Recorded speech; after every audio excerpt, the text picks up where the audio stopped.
Bibbit. Oh, there you are. Hi. You took a second. I loaded in before you. That's weird. Hi. Huh. We're Hello. gonna play Prodeus. We're gonna launch Prodeus now and not before because it makes a lot of noise. Is it making noise for anyone else? Let's see. Game audio, change this. Yeah, okay, that's good. All right, so I just need window capture. DOSBox, no. Proteus, there we go. Photosensitivity warning. All right, and I need to give Jay a side stream. I remember this time. I did it. I did it. You did it. I did it.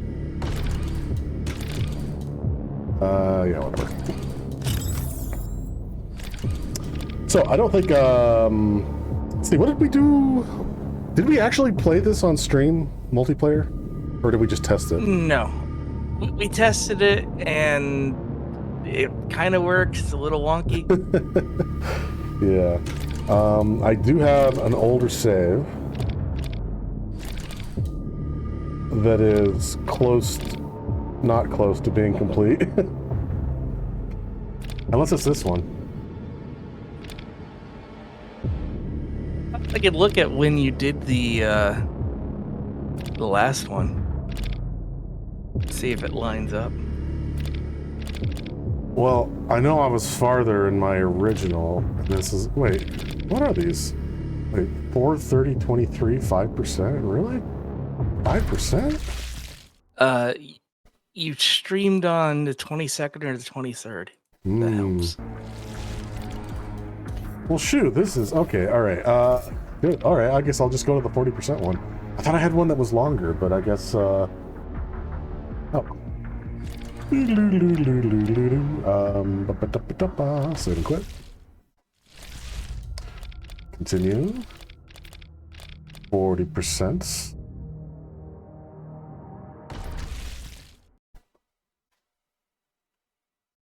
And I am not going on the hardest difficulty, or the semi-hardest difficulty. Oh, medium? Alright, that's perfect. Alright. You know, I might have actually just, like, loaded this to show it off. Oh, yeah, that's right, I did. I was like, oh, this is how big the map is, and... Yeah, okay. Ooh, grenade trials. This is all new from this point onward. Yeah. Mm-hmm. Oh, sticky grenade. Oh no! That's not sticky. Okay, yeah. I don't know how these work.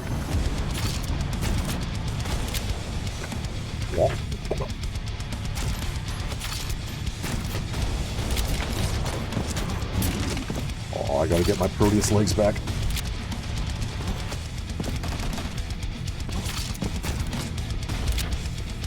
Oh!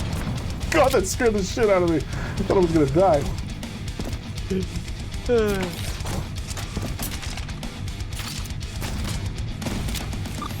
Oops.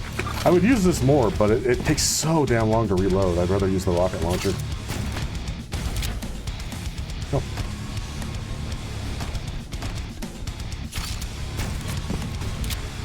Oh, come on.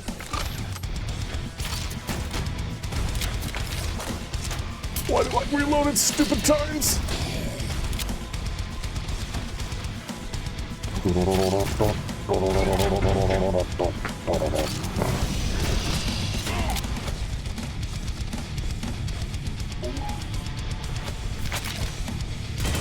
What?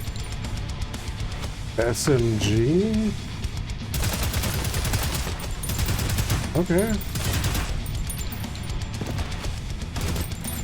Yeah, it's really cool how that moved the entire level, but it's just a weird switch up. Oh yeah, I thought this was a grenade trial, not a do everything trial. Hello? Hello? Am I going down here now? I guess I am. Yes.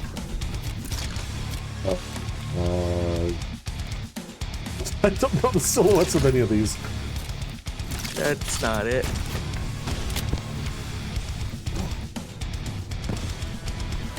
No. No, I'm flubbing it, man. I'm flubbing it.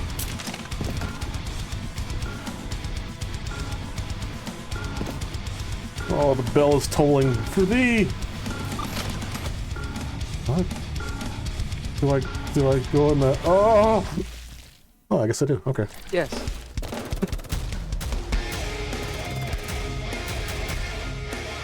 I guess I did it. Okay, sure. Let's never speak of this again.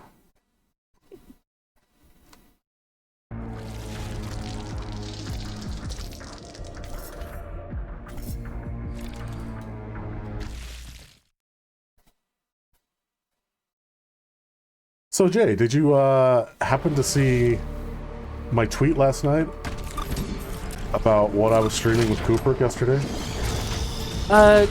No, I really don't look at Twitter anymore. Oh, that's right. You don't have a Twitter account. I mean, I have one. It's there because I abandoned it, but I just don't go back and look. Yeah, fair enough. We played a game called Chrome from 2003, and I somehow know about this game. I know I've seen like a review of it somewhere, and I thought it was a Civi 11 video, but it's not. But it's like right up his alley. It's like really janky 3D shooter, swab jank. It's got John St. John voicing the main character somehow. Huh. But I've never heard of it. Nobody has. That's the thing. It's not on GOG. It's not on Steam. Basically, the only reason we can play it is because Cooper happened to have like a second-hand copy that he got from Ross in like 2005 or something.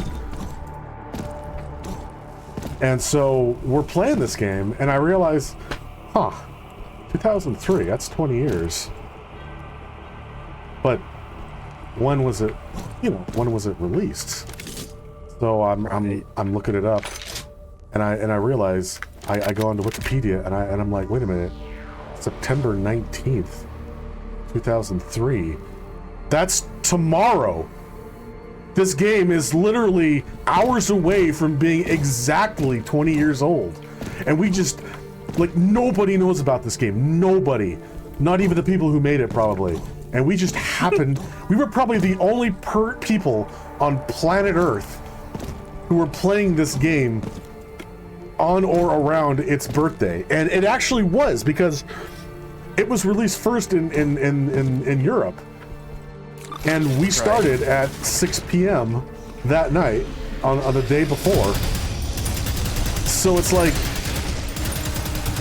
8 hours, at least 8 hours, more, if, depending on where this was released, is the 19th. We were actually playing it on its birthday, within hours of its actual release, like to stores when they opened or whenever.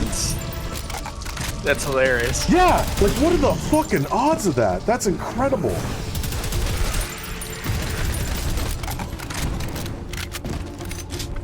Anyway, the game's terrible.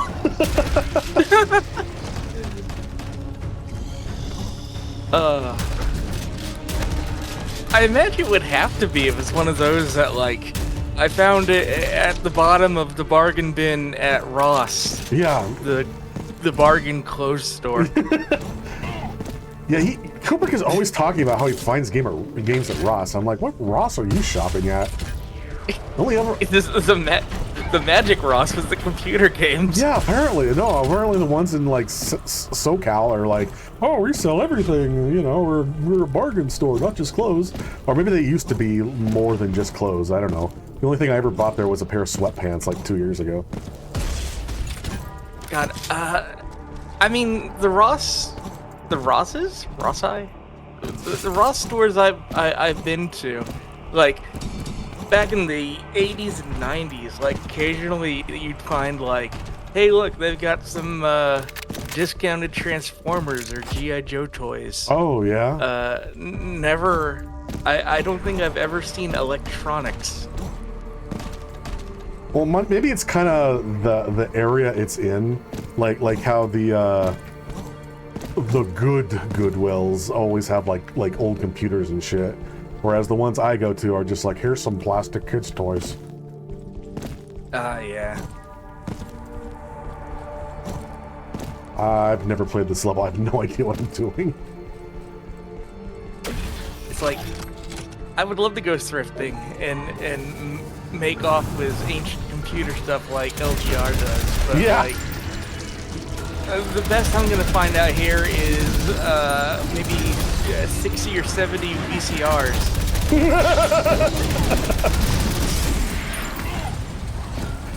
I've been thinking of giving my old PS2 to Goodwill just to get rid of it. I mean, it doesn't read CDs. I'm pretty sure it reads DVDs, but that's probably the best thing my local Goodwill had gotten in like 10 years. All it's missing is like, it just won't read PlayStation discs. What's that? It just won't read PlayStation discs. Oh, it will. It just won't read CDs, like music CDs or like demo discs or whatever. So it's fine for the most part. I mean, granted, I haven't checked it in like 20 years, but I might buy that off you.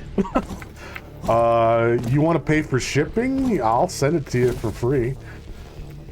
Yeah, we'll talk about that after. I wasn't planning on profiting off this anyway. Yeah, sure. Yeah. Like, I have a bunch of PS1 and PS2 games that I've been wanting to play again, but I don't have a disk drive on this thing to use them with an emulator, so... Ah. And putting them in the PS5 is pointless.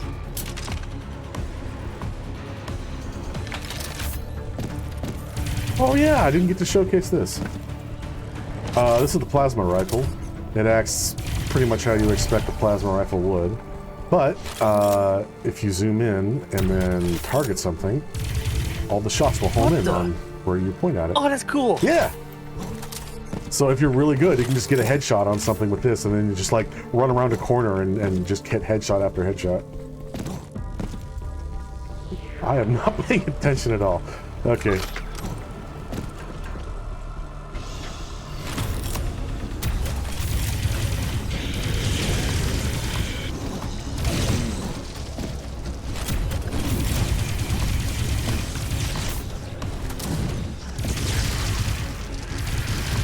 Has a surprisingly large ammo capacity. Ooh! Ooh! It's the Willy Wonka chocolate river, only corrupted and evil. You know, I don't know where I heard this, but apparently, like, the new-ish Willy Wonka movie, the river is made of like plastic or something. It's like something horrible sounding. Like the one from the 70s, the original one, is actually made of chocolate, which is kind of more horrible because like it totally went rotten after a couple days. But you could actually drink from it. Like it was like water and chocolate sauce or whatever. Are you talking about the Johnny Depp one, or the one that's coming up that's more of a musical? Oh, I didn't know there was one coming out soon. No, it's kind of like a prequel. When I say the new one, I mean the Tim Burton one. Okay, so the Johnny Depp vehicle. I'm still kind of flabbergasted that the original one, the Gene Wilder one, was fucking actual chocolate. That could not have been a good experience at all. So, like, what was the Tim Burton one? Like plasticine or something? Well, okay, that's the thing. It's like plastic, but it's like, as long as you don't drink it, I guess, it's safe to swim in.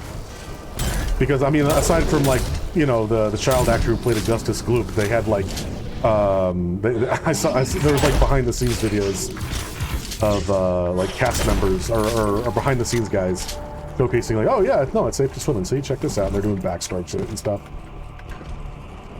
Oh, you gotta break it.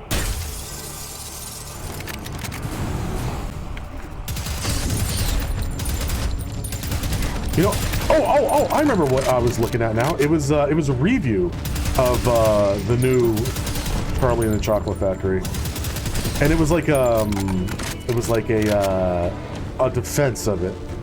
Because everything I've heard, like, forever, for the last, like, I mean, the movie's been up for like 20 years now, is how horrible it is. And it's like, oh, it's just a mindless CGI abomination. It doesn't have the heart of the original, and it's just not as good, and it's not a classic, etc., etc. And this reviewer is making the argument that no, it's actually really good because it actually follows the book, unlike the original. Like, it's making the point, like, yeah, oh, good. It is closer to the book. Erwin, it's the one that Tim Burton did was Johnny Depp and all the weird CGI effects. Oh. There is a new one coming out this year, but it's kind of a before he had the Chocolate Factory sort of thing. But yeah, my point being, it's like I kind of actually really want to see it now. Because he's making, like, some good points, like, oh, in the book, Mike TV is, like, a really kind of a darker character who's, like violent tendencies, and he's kind of like the anti-Charlie. He's almost like the real villain of the story. And then in the Gene Wilder version, it's just like, oh, it's just a kid who watches TV too much. Like, who doesn't? The loud kid. Yeah. Bang, you're dead! There's only one problem with the 2005 version, which is a problem from the book. Charlie is just an observer and doesn't actually do anything. I mean, it's kind of the same with the Gene Wilder one. Yeah, I feel like he kind of has to not have a personality because he's like, he's what's it called? The reader insert or whatever? He represents the person who's reading it. So he kind of can't have much of a personality. He's the outsider's perspective, yeah.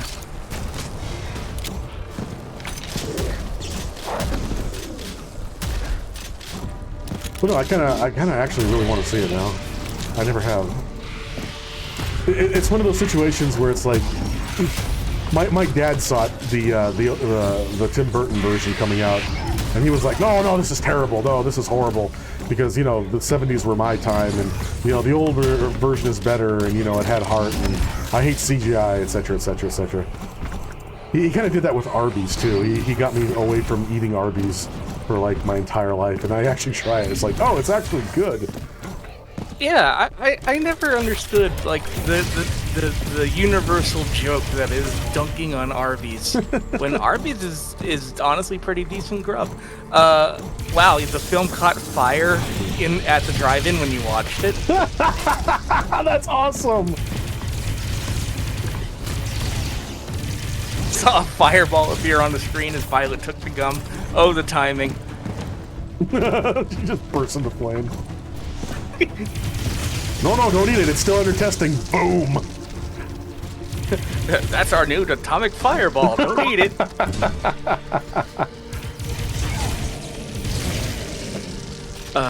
Didn't the author absolutely despise the Gene Wilder one? The Gene Wilder one? Yeah, he did. He hated it. Like, he went to his grave hating it. And apparently his estate loved the new one, so it's like, well, shit, like, I gotta see it now. Oh my god! What the fuck was that? What the fuck was that? I got hit by the Nexus. What? Okay, that's new. You mentioned the Nexus, and the only thing I can think of is, of course he is going to bite you now. Oh, I forgot about that. Oh, we gotta see the new Lower Decks, man. Yeah, we do. I'm sorry I missed it last night. Oh, no, we didn't even watch it last night, because it was cool. me, Grunt, and Iggy, so we did the first episode of Severance to try it out. Oh, yeah. And, it's really fucking good. Yeah, I've been wanting to watch that, too. Okay, so I'm looking for red arrows, and that could be it, but it was also disabled, so let's see, just behind here.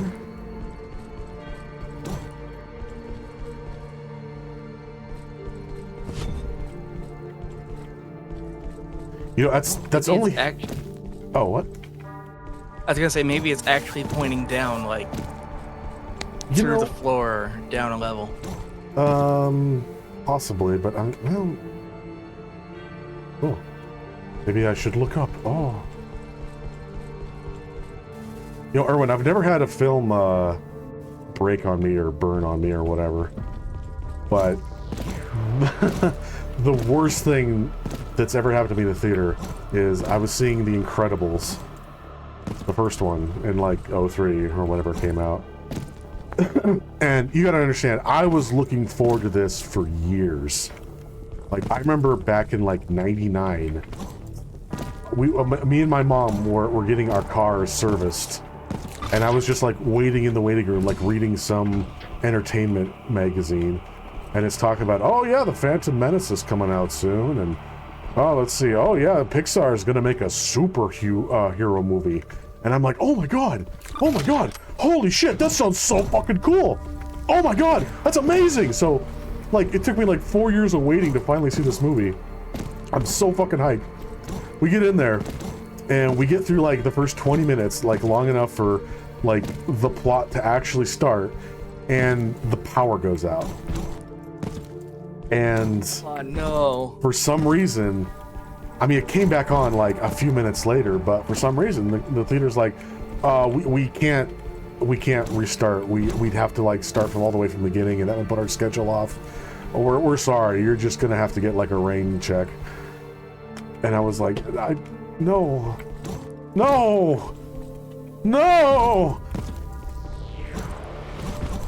But then I saw it again like a week later, so whatever. Where the fuck am I going?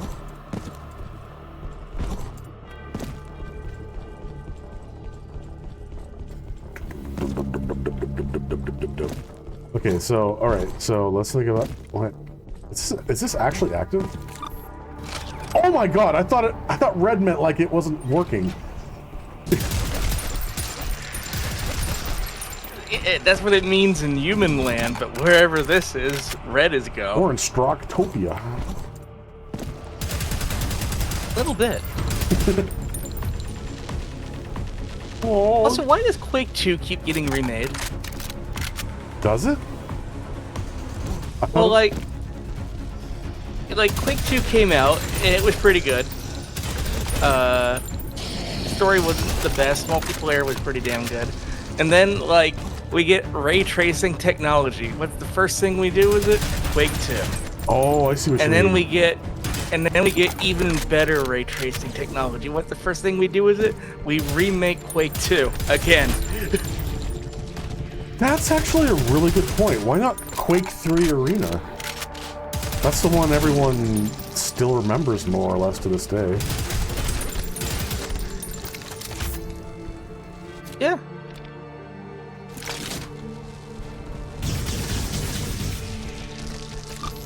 Yeah, that's actually a really good point. Like, I believe we're getting a Half-Life 2 remake now, at least. Oh, really?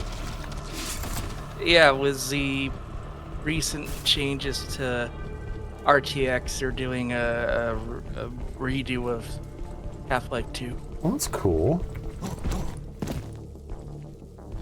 Can't make a Half-Life 3, but we'll sure as fuck do that again.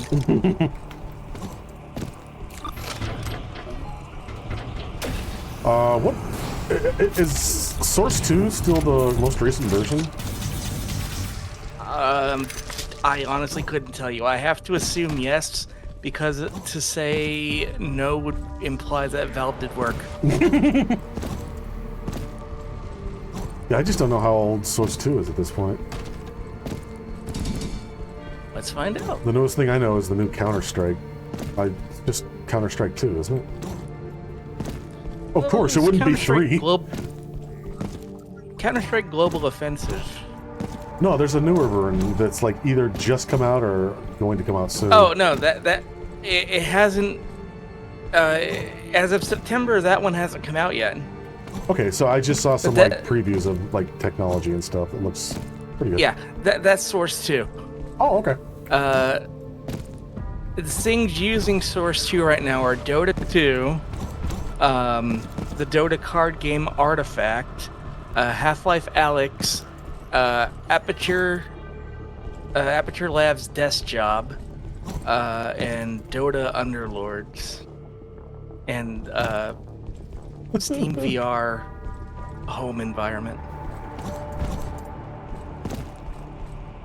That's not much. Those are all pretty old.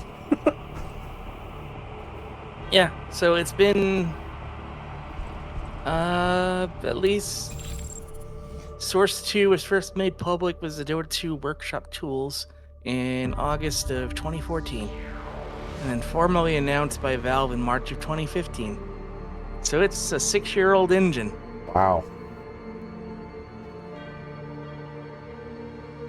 Oh, Valve. Watching the first SpongeBob movie, the projector literally had the top half cut thing, where the top of the picture is on the bottom.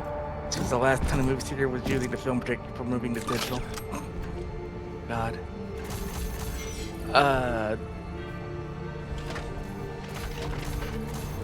don't think I've had any weird movie theater stories. I've had a few I can't discuss on stream. Oh. I was an adventurous youth.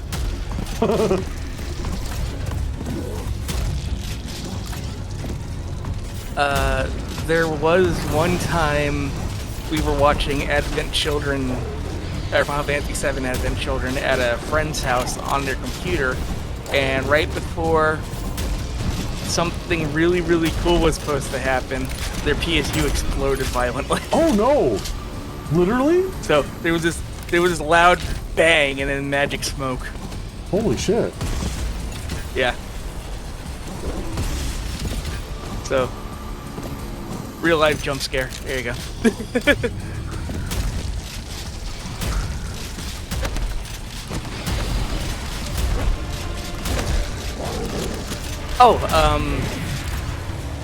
It's not a great or interesting story, but you remember Rock Doodle?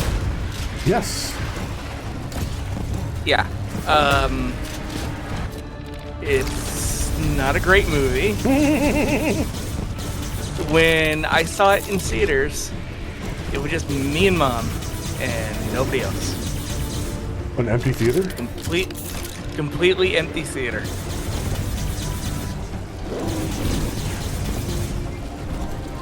Versus the time that we went and saw the first live-action Ninja Turtles movie, and the theater was packed and people were sitting in the aisles. Because, you know, capacity limits are for chumps. I remember how big of a deal that was. I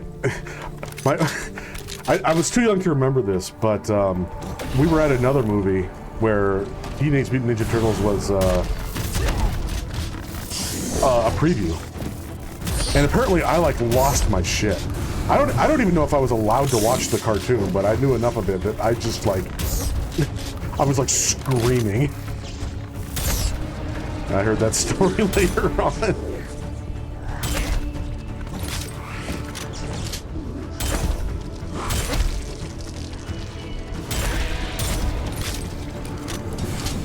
God, it was so cool. Raphael said, "Damn," and we were all fucking floored. Whoa, you can't do that. This is so adult. Oh. Speaking of Ninja Turtles, just a segue from that. Back in the 90s, they were a big thing, obviously. At some point, Nabisco did Ninja Turtle animal crackers. And there was some roving promotion where you could go and meet the turtles live at various locations. I remember that we did that as part of some weird promotion thing. It was just some guy in a not great, not terrible Michelangelo costume. I don't remember how we learned about it or how we got there, because it wasn't like a carnival or a fair or something. It was you had to there was some business connection at foot here. at play. But I remember doing that, and I also remember that for whatever reason, they had the Turtles put out a musical. Did they rap about all the fresh produce? Well, let me rewind this. This has nothing to do with the Nabisco Animal Crackers thing. This was the Turtles, for whatever reason, were popular enough that they made a musical. And my dumb ass got the cassette tape, and some of the songs were legitimately really, really good. A lot of them, not so much.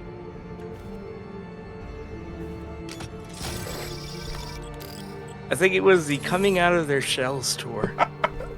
Oh, that. I've heard of that. I had the VHS for that. It was an hour and a half. That's pretty long for a novelty VHS tape. 25 minutes. Holy shit, I was there forever. Good though. Well, there was confusion over red arrows and stuff. Did you say that it was at a grocery store, or did I imagine that? It had something to do with the grocery store, but it was like at like in I'm trying to just remember how this went. Because there was like Nabisco branding like fucking everywhere, but there's no Nabisco plant or anything near us. Nabisco. But it wasn't at a store. Nabisco? Why am I saying it? Nabisco. These are the faces of evil. The hollow face. Oh shit, they actually are hollow. Archive. Wah, wah, wah, wah. Oh, I'm a monster. Wah.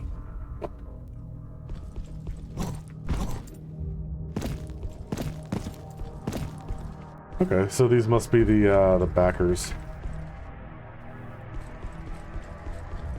You're gonna find a face that you recognize.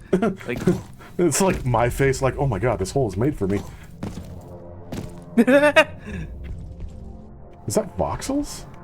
Oh, duh, it must be, because everything in this game is sort of voxel. Maybe not, I don't know. Yeah.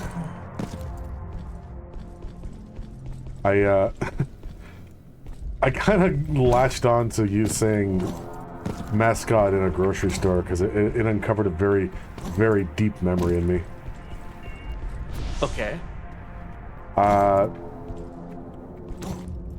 So there was this store called Top Foods, and I don't know if it's like a local place or a chain or what, but they opened a store downtown when I was like really little, like 4 or 5. And I don't know why we even went there. Like, that was like the farthest place you could have gone to like get food, but for whatever reason, me and my, I guess probably mom, went there for the grand opening, and they had a guy there dressed as a loaf of bread. Dressed as a loaf of bread. And I was terrified of him, so much so that I would refuse to go to Top Foods, like for like the next, probably until my teens. I just had this nameless dread of Top Foods, and I would just, no, we're not going there. You want to go there? Oh, sure, no, sure. I totally get that, because like I had a fear of clowns and mascot costumes for like forever. So I totally get that horrible dread feeling. I completely forgot about that until like literally just now. But I just can't get over that I was that afraid of a loaf of bread that I couldn't move on with my life.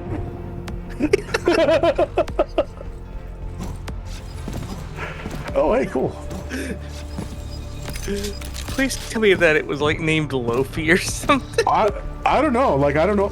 I'll have to look it up later, I guess, but I don't know if Top Foods just had a mascot or if it was just a generic, like, oh, it's a brand new grocery store. Let's get something that goes with the theme.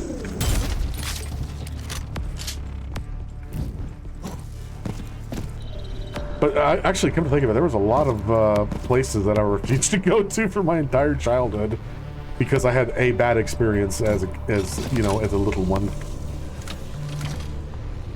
Like, there's a seafood place called Sea Galley. And there wasn't anything wrong with it necessarily, just that it was dark on the inside. And I thought I saw things in the darkness as like a little kid as I accompanied my parents to the point where I just couldn't go in there. There were no weird mascots. I thought I did see a mascot, which is kind of why it was freaking me out, but no, it was just dark.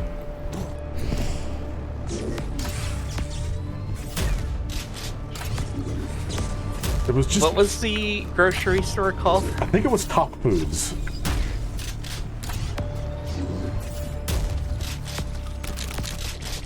Oh, the goo chamber. The Triforce! We found it! Oh. Ooh. No? Ooh.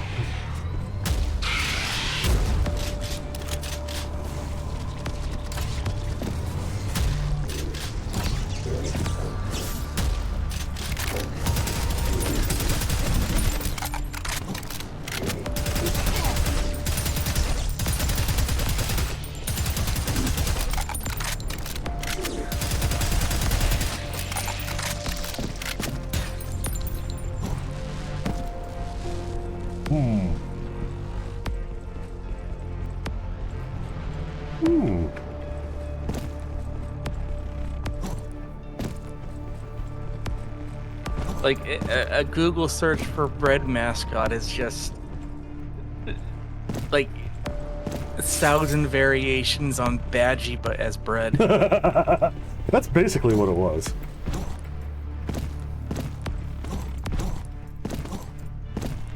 Oh my god. I would have been so scared of Star Trek if my first experience with it was Badgie. Well, yeah. That's why kids shouldn't watch Lower Decks. Oh, I just want to shoot the monsters. I just want to finish this game before it goes away. I'm probably halfway if I'm on a new map. Oh, wait. Did I go backwards? This is the beginning. Perhaps. Oh my god. Oh. Seeing loaves of bread in the corners. I'm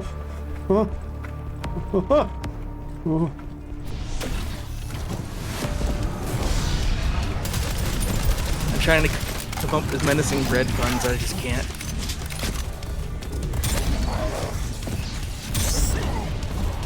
Oh, you gotta stand on these things to get ammo. Yeah. But it takes a while. Oh, because these guys don't give you ammo when they die. Oh. This weirdly feels like one of those old laser tag centers. What kind of is? Except for first laser tag with super shotgun, I guess. Oh my god.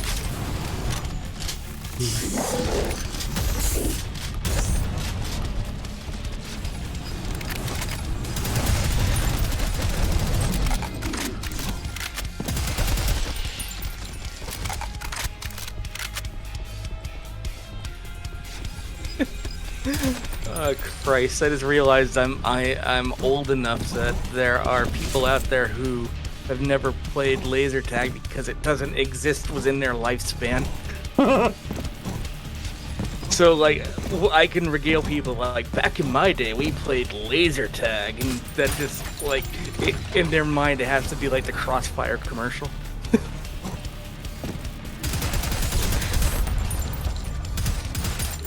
Okay, you've seen that commercial for laser tag, right? The ridiculous one where it's like these two teenagers and it's played out like a movie, like a dystopian movie. And it's like, oh, it's your turn in the chambered X, kid. And then this guy on a motorcycle is like harassing him. And he does a flip on some rollerblades and hits him in the chest. And it's like, it's seriously like 2 minutes long. It's like the greatest thing ever. I wish I'd seen that as a kid.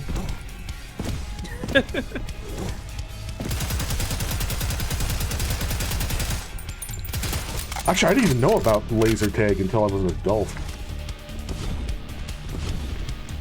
And I mean, it's still around, right? Like, there are laser tag arenas, but it's just not as popular.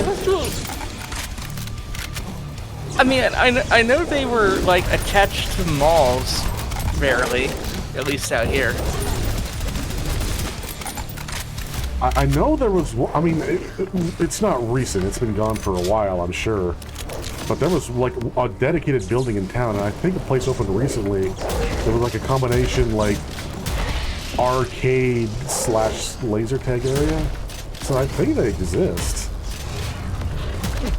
It's just, it kind of like went from laser tag to paintball to airsoft. And I think airsoft is kind of gone now, so I don't know what's going on.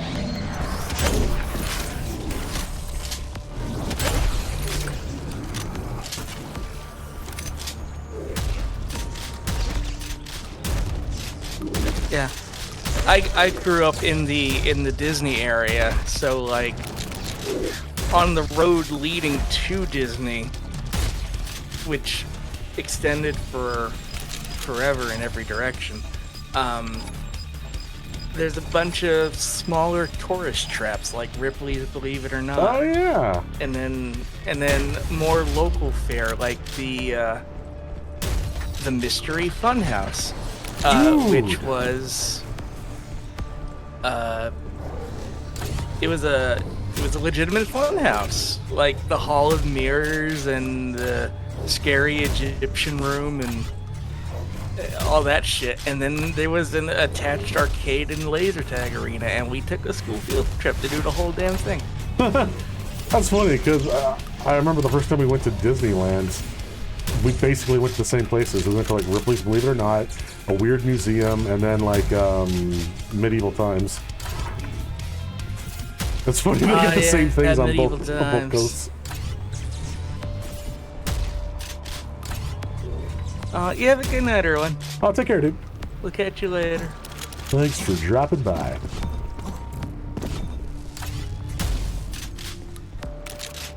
God, there were so many of those dinner shows around the Disney area, too. You had Medieval Times, and then for a brief period, we had American Gladiators.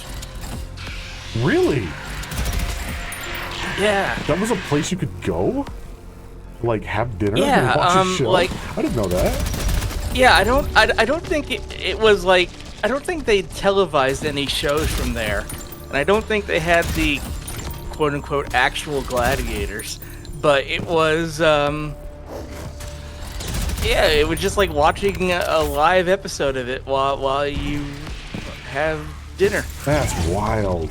My dad was super into it. I still have a picture of like him and me and my brother and mom at that place. And like, Dad rarely got hyped for anything, so this was a big deal for him. God, what else was there? Dolly Parton had might still have a dinner show thing out there too. There was one that I never saw called Capone's, which was another dinner show. Yeah, gangster. Oh, that's so cool. I was barely even allowed to watch like TV. Like, I was highly discouraged from watching TMNT. I think I watched Funhouse a lot, which was a type of a kids game show, and I heard about stuff like this. But it's like I'm in the middle of fucking nowhere. I'm not on the east or west coast on California or Florida, so like I don't know about any of this. I hear about it. Oh, hey, the Wizard. You remember the Wizard?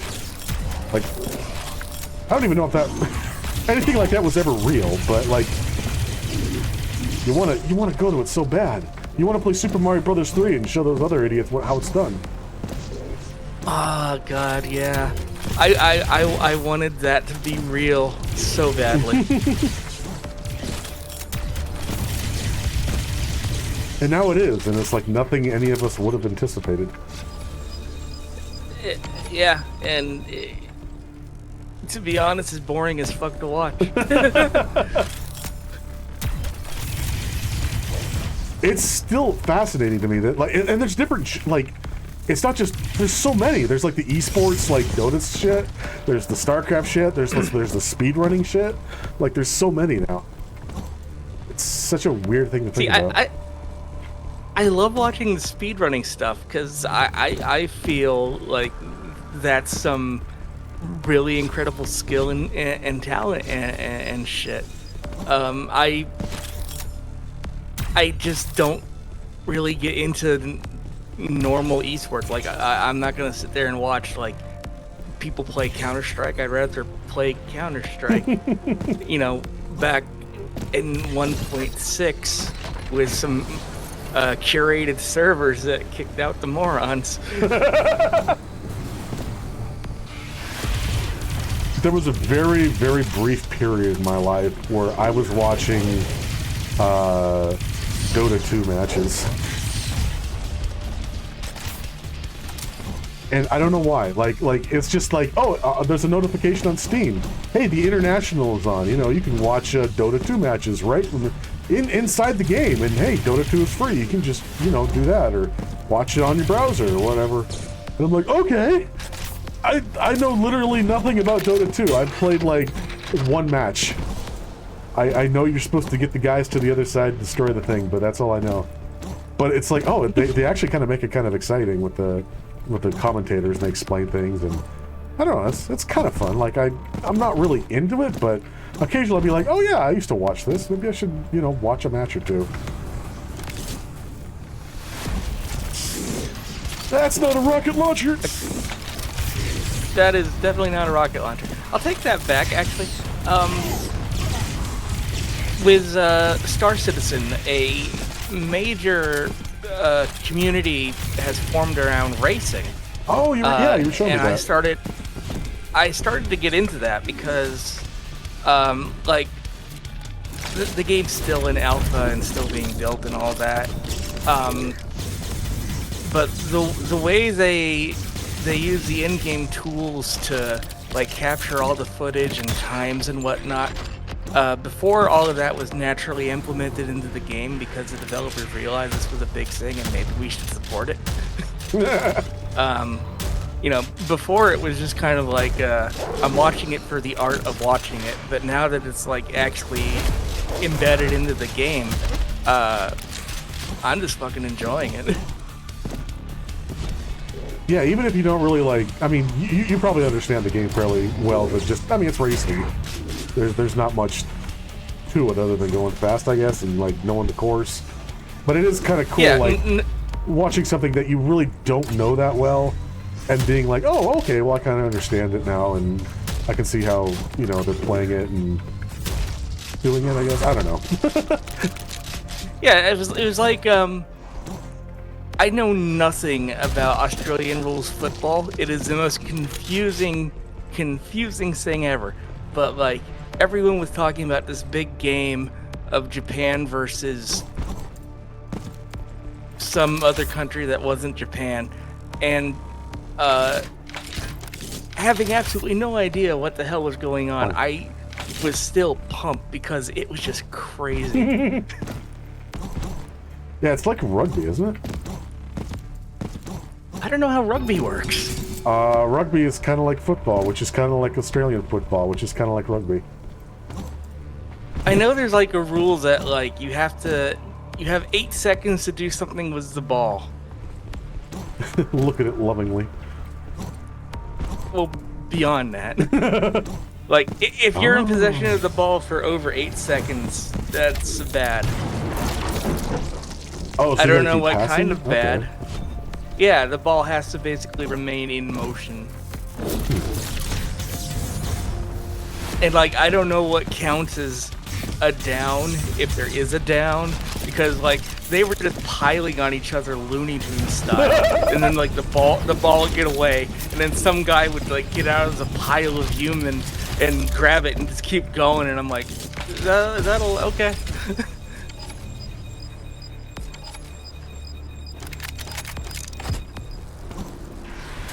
Oh, I didn't see that.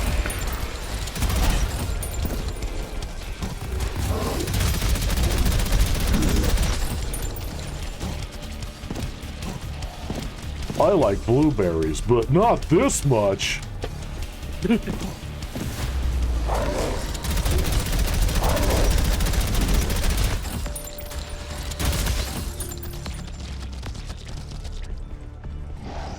Well, whatever. Well, shoot, if I'm in the Prodeus realm, then probably every enemy from now on is going to be these guys. Do you have weapons designed to fight those guys? No, I just have these little ammo replenishing things because none of them drop ammo. No, they just take a shitload of shots. But I mean, I don't know. I'm sure I haven't found every gun in the game yet. Oh god.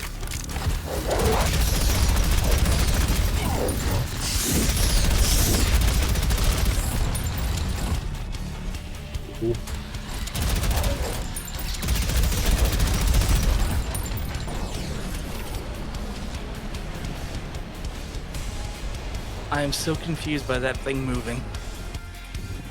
Yeah, makes you look like you're running really fast nowhere.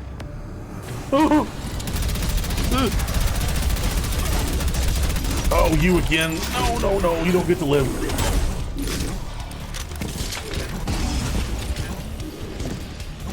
I'm really happy with how powerful the rocket launcher this game is. They did a really good job with the weapons, like, all around. Yeah. Like, even the basic shotgun is, like, it's always useful. It's just slower if you want to use it for something heavy.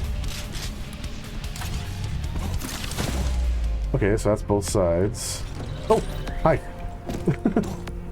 Chaos detected an area.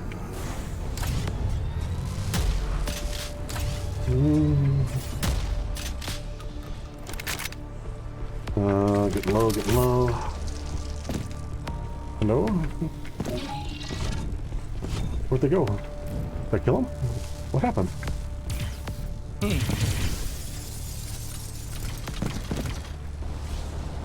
Don't know if you killed them, but they definitely died. Well, look at this! It's a little ship. Oh, there's a phone here. Doesn't work. What? Oh my god.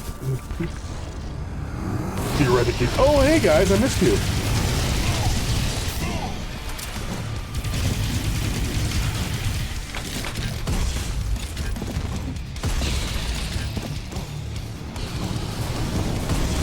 No, no, no, no, no, no, no. Oh, goodness. This feels like the first bit of actual story we get. Like, they need to recover you, but you have to eliminate the chaos first. I'm sure there's backstory printed somewhere, like maybe in a README file. But, yeah, it's basically just, oh, these Prodeus forces are attacking, and also Chaos and Prodeus are fighting, and then Dad got the belt, and I don't know.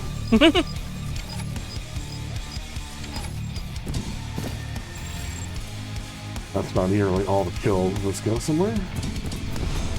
Okay, let's see. Aw, look, they're such friends.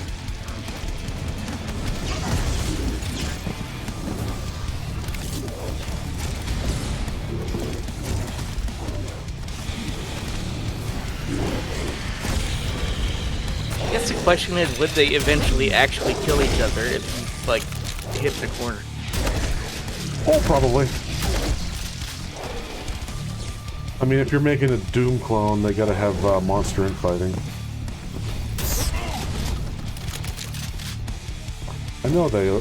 I knew those things exploded, and still I did that anyway. Hi, buddies. Buddies. Friends!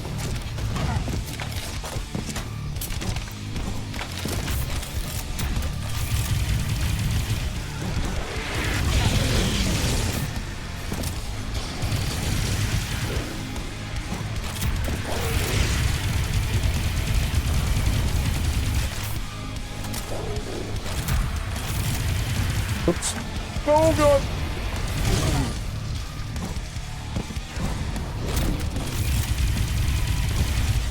miss? I think I missed. Oh!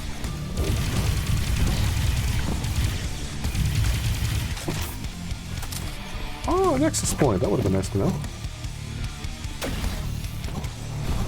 Oh, this guy again.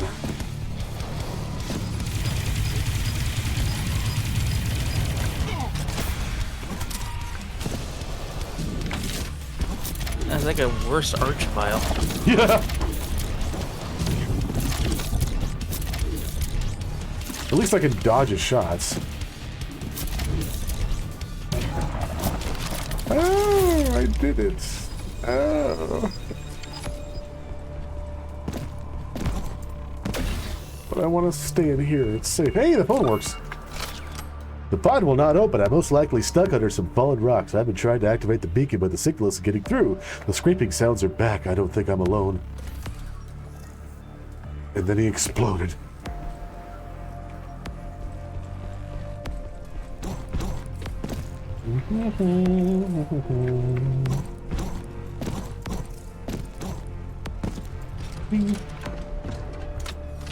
Oh, that was a trip.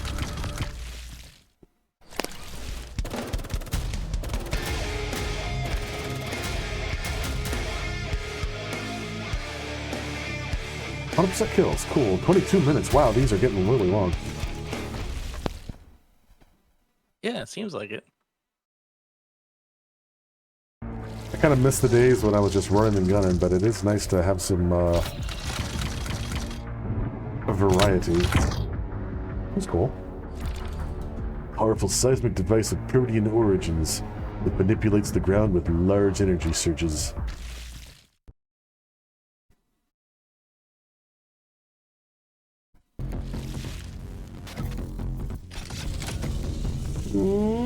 Ow. You know, all of us are vessels in some way. Yeah. Of poop mostly, but...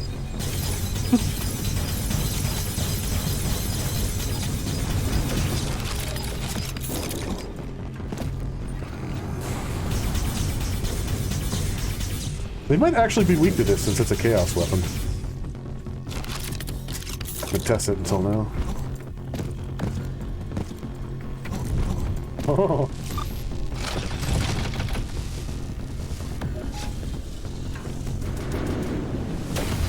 What's being impacted? You! The entire level is one giant hydraulic press. Welcome to the hydraulic press channel. Today we are going to press M&Ms. And Space Marines. I keep forgetting I rebound. This weapon is like 6 on the numbers, and I was like, that's too far, so I rebounded to Z. But I keep forgetting. Jesus Christ! Oh my god. Okay.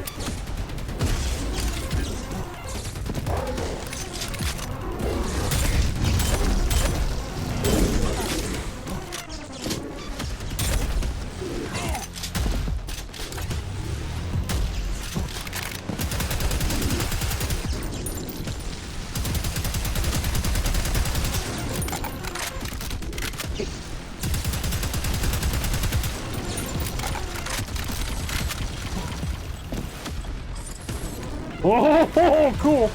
Oh, this is gonna be the whole thing, isn't it? Oh, yeah, you're right. That's cool. It's just gonna keep changing the layout. This would have made a great deathmatch map. Oh yeah. Oh yeah. Imagine like all the traps that Unreal Tournament had for the other players. And it's like, oh hey, there's a special layout, but you got to go like through a bunch of death traps to get it. And other people can see you trying for it because there's glass walls, and they can press a button to kill you while you try and do it. That was a lot of gibberish. I hope that came through. No, I got it.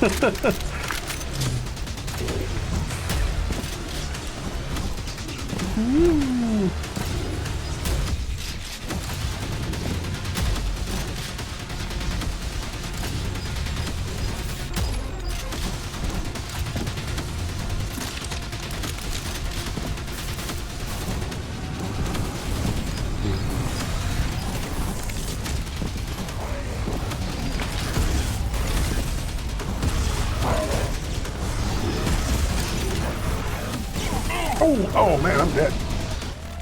Aw.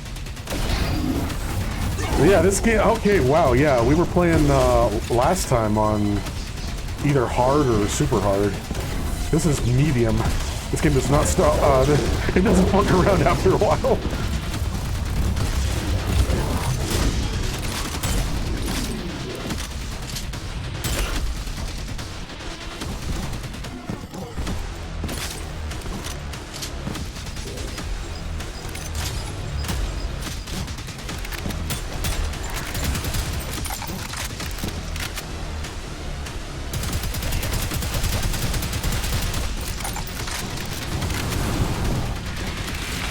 No, no, no, no, no, those exploders. Okay, yeah, okay. Ooh.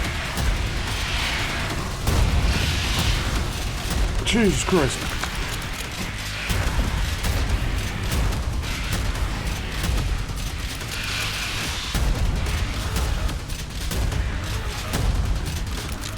Whoa! What? Those. Oh, it's smoke. Oh, we're playing Break the Ice. Okay. Ah! Snipers! Snipers! Here! Oh no! Oh no! Okay, see. Oh, this hurts so bad! This hurts so bad! Oh no!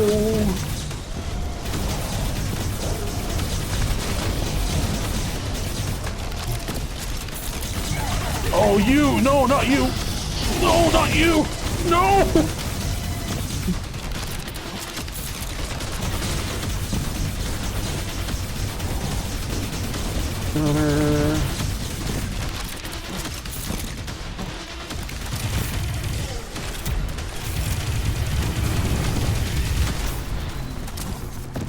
What was that? What is that? What is that? Oh no! Oh no! Oh, they explode too! Everything explodes!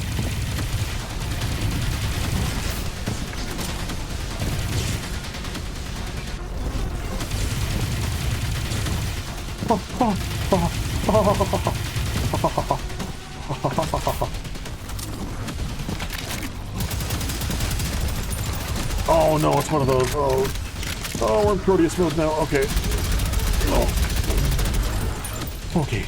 Okay, 12 health.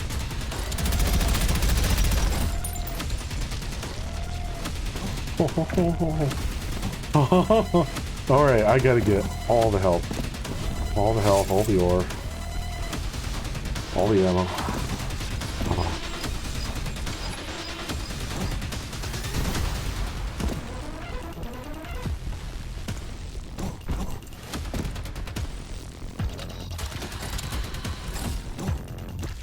Oh, okay. Hey, that wasn't too bad. 6 minutes. Okay. Oh. That got me pumping. Wait a minute. I bet. Can you More can ore? upgrade? Can I what? Upgrades. No, I don't think so. The game would tell me when I have enough ore to buy something. The dimensional lock's broken, the chaos have poured into Prodeus. A dormant secret is hidden under the ocean. Will it restore balance?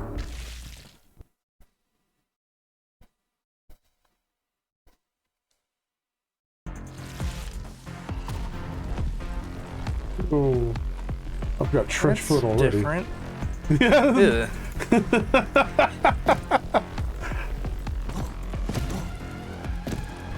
So wet. It's so wet. I love it. I want to lick the water off of this thing. No, then you'll get trench mouth. I'll get trench tongue. Ah. Is that a good laser? Looks It extremely made the triangle painful. come up. It made the triangle come up. That's true. I feel like I Hey, look, it's the stuff from the Wonka movie. The decayed chocolate. Oh man, can you actually do this without double jump? Oh, yeah, just barely. I don't like getting scanned. Don't call me a vessel.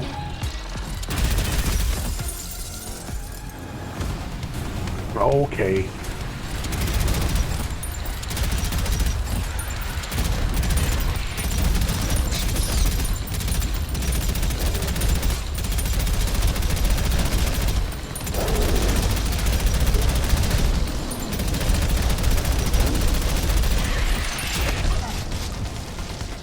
What?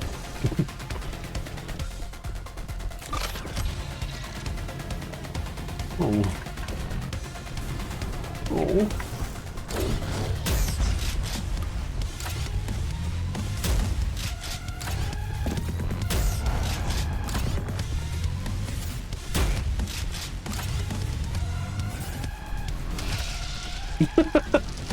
Yeah, good work.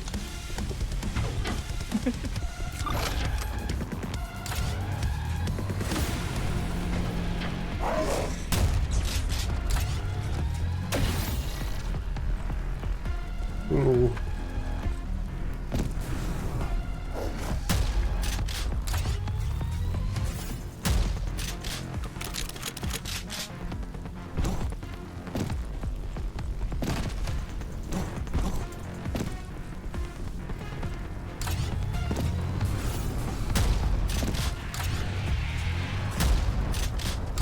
Hey, Metazine.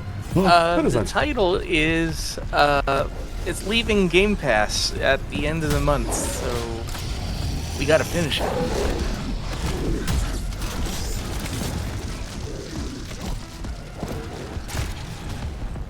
How you doing?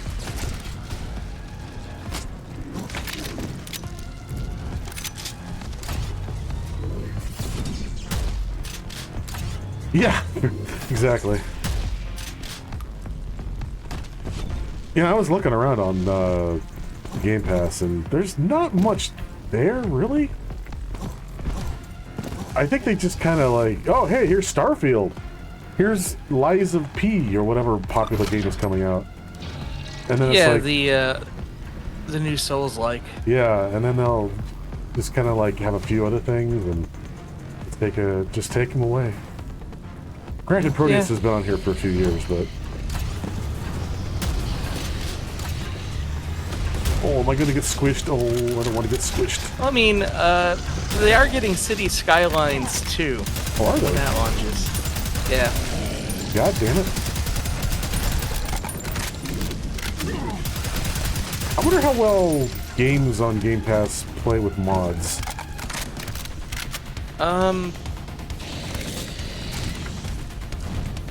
Not well, because, like, it uses that, that weird Windows application format that Microsoft uses to prevent things from hooking into it. So, like, if it were Skyrim or Starfield, you couldn't use the script extender because that hooks into the program, and you can't do that. Well, looks like I'm buying it. Because there's no way I'm not playing mods with City Skylines. That's half the game. Well, mods that don't require, like, external scripting and whatnot should work, because I was able to get, like, when I was playing Starfield, I used a bunch of, user interface mods. Well, you know, that reminds me of when I used to play Roller Coaster Tycoon a lot. And I just had the base game. I didn't have Corkscrew Follies or whatever the expansion pack was called. And then I go online to like find like, oh, what cool things have people made? What mods are there? What parks are there? What roller coasters are there? And it's like 95% of everything requires Corkscrew Follies. And I can't buy it anymore because this is before Steam or, you know, anything online, and nobody sells the box copy. So it's like, well, fuck! I can't do anything! And so every time I think of a situation like that, that's what's going to happen. Everything's going to require a script extender, and then it's eventually going to go away, and it's like, I'm just going to buy it. Yeah, exactly, Metazine. I'll be right back. All right. Yo, how you doing tonight? What are you up to? You having a good Tuesday? I like Tuesday. Wait, it is Tuesday, isn't it? Yeah, it's Tuesday. Holy shit, I am... Oh my god, my sense of time is all fucked up. I thought it was Wednesday for a second.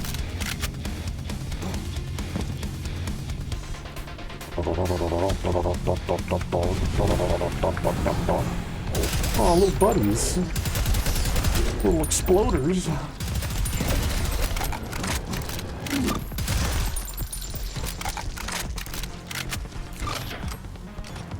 Oh, look at this. Wow.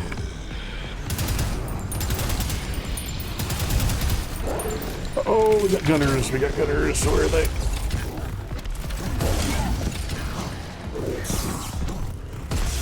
Oh, there he is. He's following me. Ooh.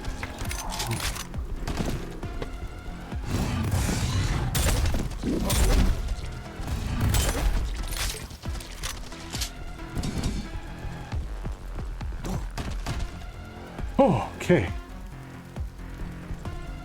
Oh, look at this rain effect. That's so good. Hey, Gato! Oh shit. You know what? Hey, since Jay is gone, let's take a little break. I'm gonna get some water because that sounds amazing. I can't wrap my head around a Game Pass. If I'm gonna play a game, it's gonna be a game I own. What do you mean? Why you still can? Oh, yeah. That's the problem with Game Pass, is that this is a very nice game. It's very fun. It's been on Game Pass for a few years now, I think. It's going away on October 1st. So we're playing it while we can. See if I can actually beat the thing. Yeah, I normally wouldn't get Game Pass, but Jay gave me a free month for that Warhammer game. And then I just, whatever, I'll keep paying it because there's some other fun stuff here. I'm basically paying for it for Starfield, which I can't get into, so that's a whole other can of worms. But yeah, I'm gonna grab some water. I'll be right back. Did I mute? I don't think I muted. Okay, I did. Good. Wait, but did I mute on OBS? Oh, that's a whole nother can of fish. All right, well, I'll mute here, and then I'll mute here. Okay, be right back.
That was weird, seeing my face light up. It's like, oh yeah, that's Discord, because I unmuted myself there. Oh, water. Oh yeah. Cool. All right. Get back into it. Oh man, I made some teriyaki tonight from scratch, and I got the leftovers sitting in a Tupperware bowl cooling before I put it in the fridge, and it's so tempting. What am I doing?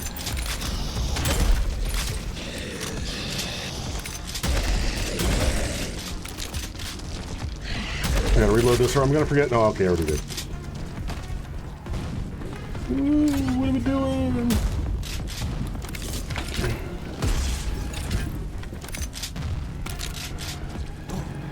Oh, Dad, he's gone. Hi! How'd I miss? I took a break to get some water. Oh, okay. Oh my god, no.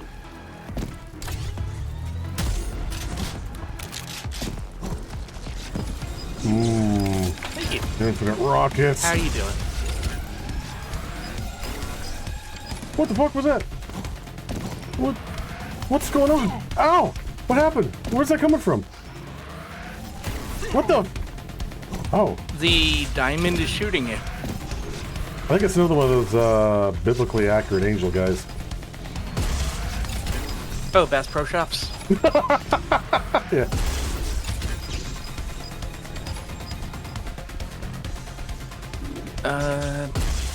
Can't wrap your head around a Game Pass if you're gonna be playing a game that's gonna be a copy you own. I get that mentality. I had that mentality. And then I lost all my income. So like, for me, like, I make next to nothing doing streams. But if I could put that next to nothing towards having access to is suddenly a decent sized library for $10 for a little bit, that ain't too bad. Yeah, if you're playing like more than like 2 games a year on Game Pass, it's, I guess, worth it. Like, PlayStation Plus, before they just recently announced a price hike, I've been with them since the beginning, basically. And as long as I keep the subscription up, I have access to every game that was ever on it, ever. So that's like 1,000 games, or maybe double that. It's some ridiculous number. And when times are lean, like recent years, it makes a bit more sense to me personally. You were hiccuping for a day and a half. Oh, oh God. No!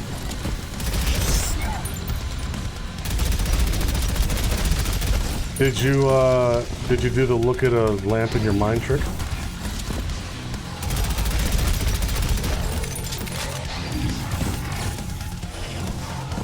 I hope you're able to relax now and maybe some painkillers.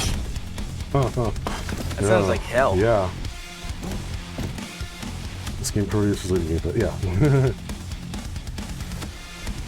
Oh, the lamp one is okay. So what you do, Jay probably knows this one. You imagine a lamp in your head, like you're visualizing it, right? And I'm talking like just a normal, like something you would put on your bedstand, like just kind of a bulbous base and a shade, that kind of thing. And what you're gonna do is what you're gonna do is you're gonna turn it over in your head, and you're gonna look at the bottom of it, and instead of the base, you're gonna see millions of tiny tentacles, and they're all writhing, and they're kind of like gripping whatever surface they're on, and you're gonna be like, oh my god, I've never noticed that before, and you're gonna look closer and closer, and as you do, your hiccups will disappear. I don't remember how that got started between us. I think it was just improv, but it like worked, so it kept going. Yeah. You just need the rest. Oh my. Yeah, that makes sense. That's the worst. I can't imagine doing that for like a whole day. Yeah. Yeah. How did you sleep through it, or did you?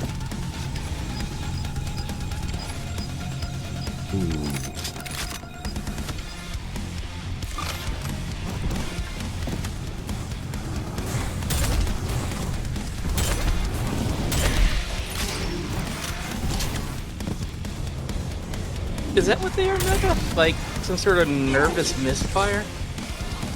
Because I've heard all sorts of weird theories about the origin of hiccups. They came from God on a vengeful day. Yeah, no, I think that's right. It's something like to do with the nerve between your esophagus and your stomach firing randomly or something. I'm gonna die. Yeah, I died. Rub some dirt in it. I'm better. There you go. You're not.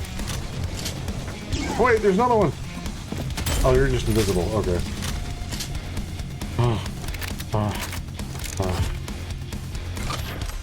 Actually. Also, hi, Senny.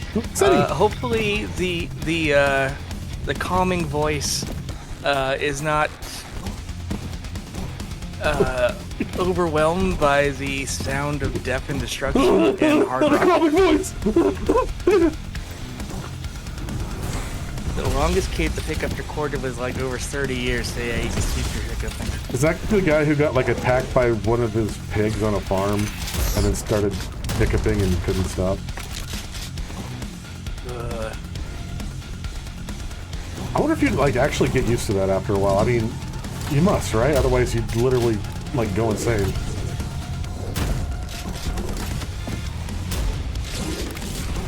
I mean, like,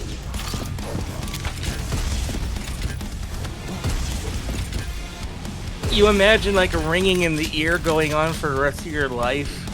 On paper that sounds terrible, but in practice, it's only terrible on the occasional off day. So I'd imagine that you have to develop some level of, well, this is my life now.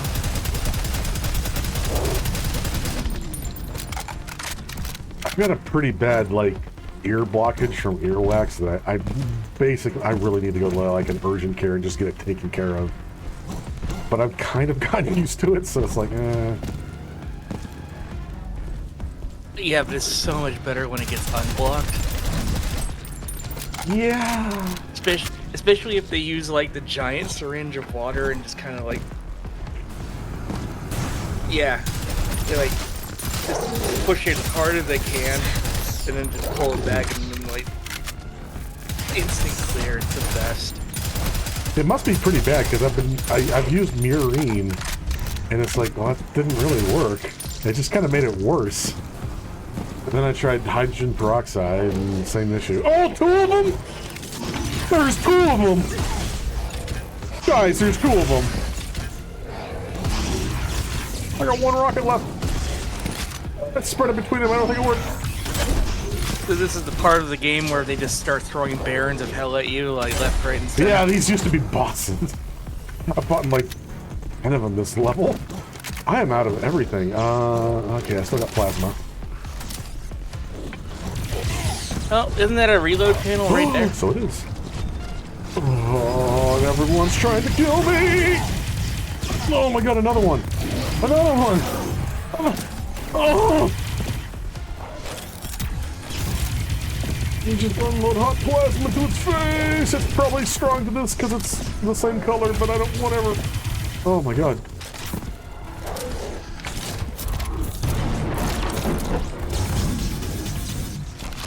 Oh shit.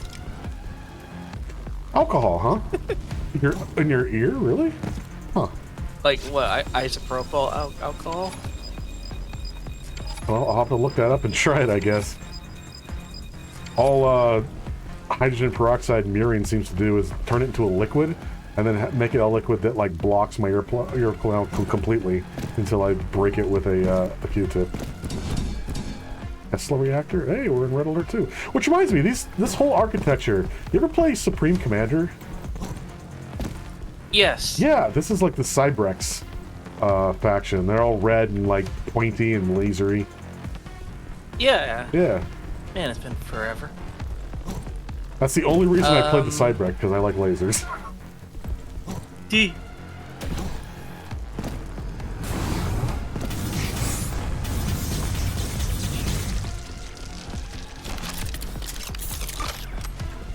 Well, according to the ear, noses, and throat center of Utah, you can put a few drops of rubbing alcohol in, which will absorb excess water and kill bacteria.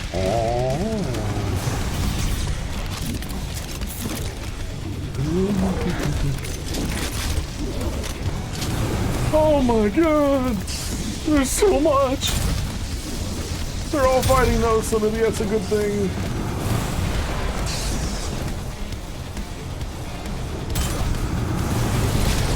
Is the level trying to do something? There's a lot of smoke. It might be. I mean, they're all fighting, so maybe they'll kill each other and then I fight the remaining one. What's the golden thing in Quidditch? The snitch? Yeah. Yeah, I'm the snitch right now. I'm just trying to avoid everyone. Oh shit, they killed the Chaos Forces. Oh god, that's why it turned blue. That's crazy. No!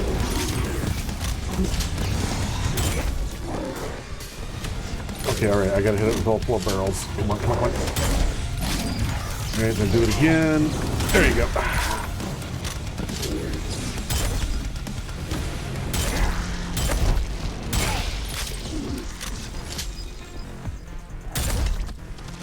Oh. Okay, that wasn't too bad. Isopropyl alcohol fizzes on your skin because your cells have an enzyme that destroys the alcohol before the alcohol kills them. Oh, self-defense. Or Skin shot first.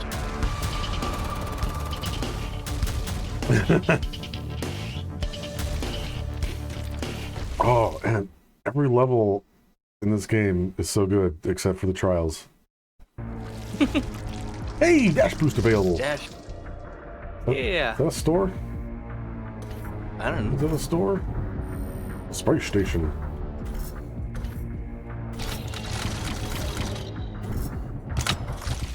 Fuck it, I'm going back. I want that dash boost. There it is.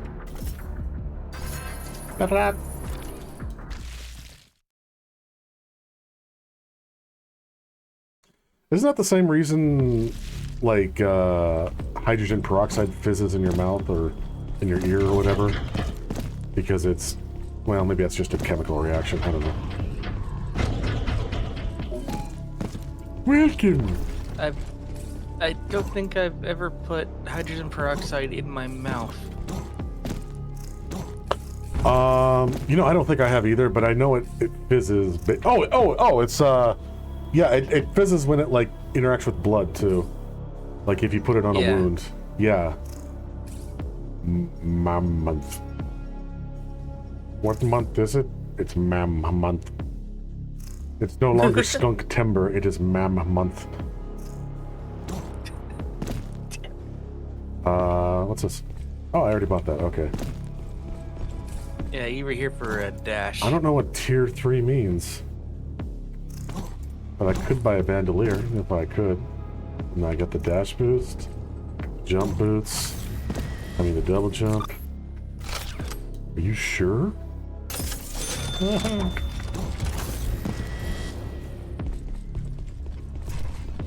Oh, it's control, okay. That's really anemic. Yeah. Although it could be used to reach some hard-to-reach areas. Just a little bit extra. Under corporatism, every month is Mammon month. Oh, that's good, actually. Mammon. Do you think they'll change the shop if enough people say it's shitty? No. Yeah, probably not.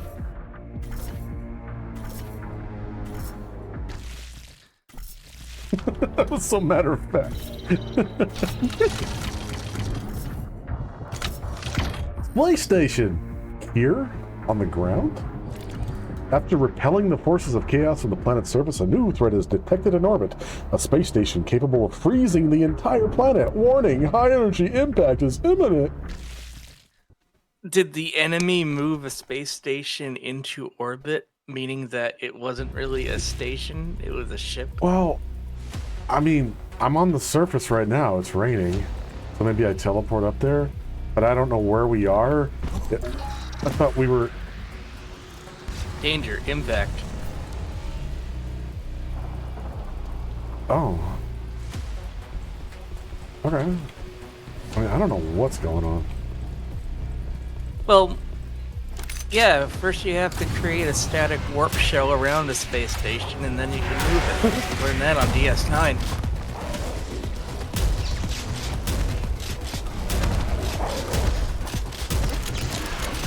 Oh, use something useful. Speaking of nerdy Star Trek stuff, the Star Trek Stellaris Oh yeah. or I guess the Star Trek Grand Strategy game comes out in October. And I will figure out how we're gonna do it, but we're gonna do it. Oh, absolutely.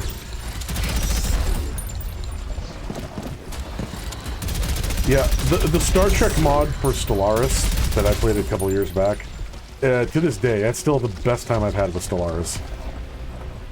So something that, like, isn't as janky and, like, won't break if the game updates, well, shit, you know, I say that. Well, Stellaris breaks all the time. It's Paradox. Yeah, so, whatever. I don't know. It's a little boost from Cooper's special Guacamole Gamer 49,000 energy drinks. Yeah. I still can't believe that's a real thing.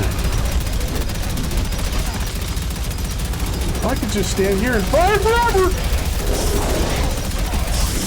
Deep Space Nine was the best. So, we haven't seen it yet, but this last week's Lower Deck, Lower Decks just did an episode based on the worst episode of DS9. Yeah. So we're gonna watch it after we're done here.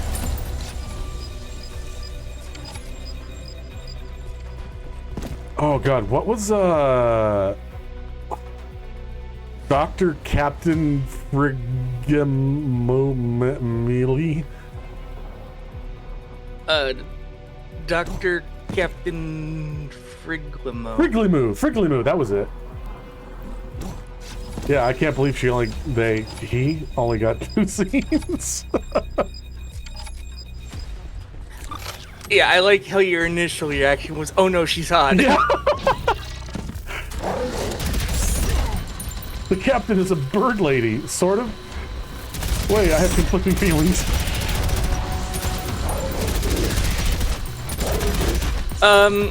It wasn't one of the Laugh at O'Brien episodes, and it wasn't one of the O'Brien Must Suffer episodes. It was the one where they're stuck in a board game, and they have that girl doing the damn hopscotch with the rhyme.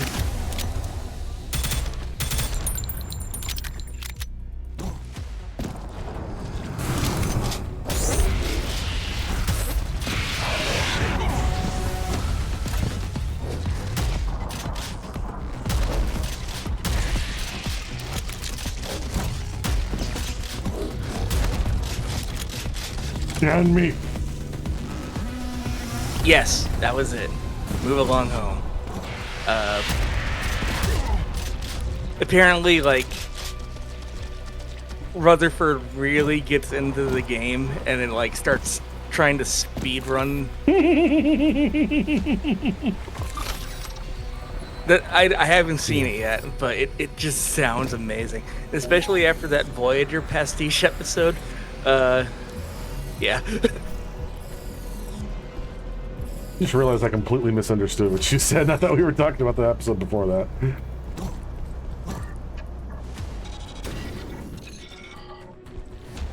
What the fuck? You came up as the laser went down, and now you're docking, and that's very... You know, after playing Starfield and having, like, dedicated seals and stuff for docking that just bothers me. Yeah, right. Oh, whatever. I probably got a helmet on. Okay, what do I got? I got plasma. I got chaos. I got rockets. I got... Actually, well, okay, I don't have running bullets, but alright, I'll just do this.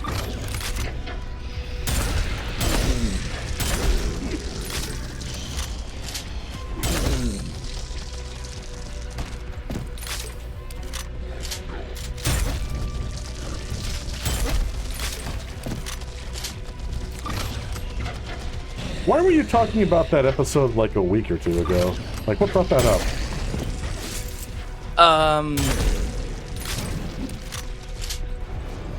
What did bring that up? Was it that little Elmo cartoon I showed? And you were like, oh, it's like that episode of DS9? Yes, that was it. That was it. That's it was the damn Elmo cartoon.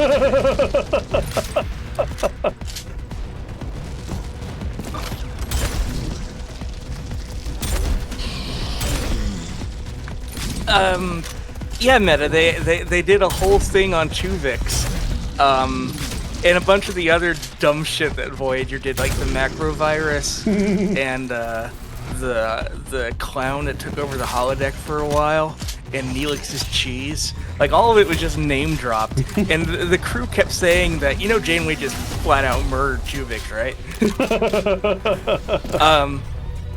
But yeah, two of the crew members get Chuvixed, and they read how Janeway, quote unquote, solved the issue in the episode. So they think that they're gonna get killed, so they start hybridizing everyone on the ship. So they grab the, I don't know what the race is called, the bird race? I don't think he has a name, I looked it up.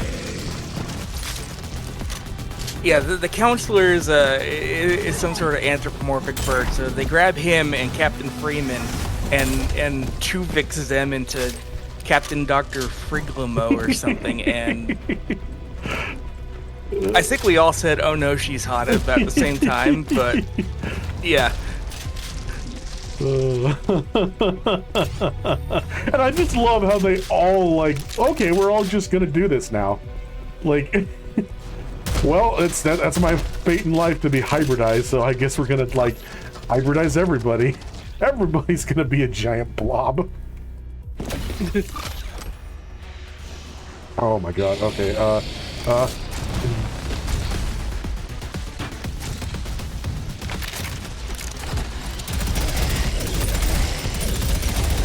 Rivali again.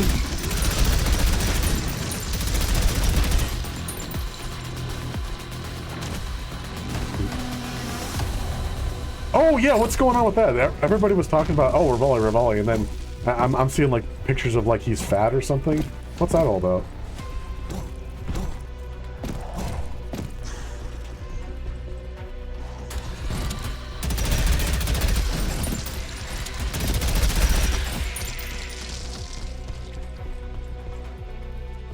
Someone tweeted and answered Fat Fern Borhart in comments. Who's that, the voice actor for him? The voice actor commented on some art. Oh, that's funny. That keeps happening. They made a mistake.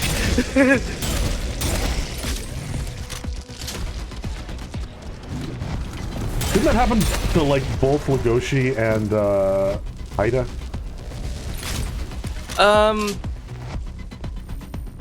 I think so.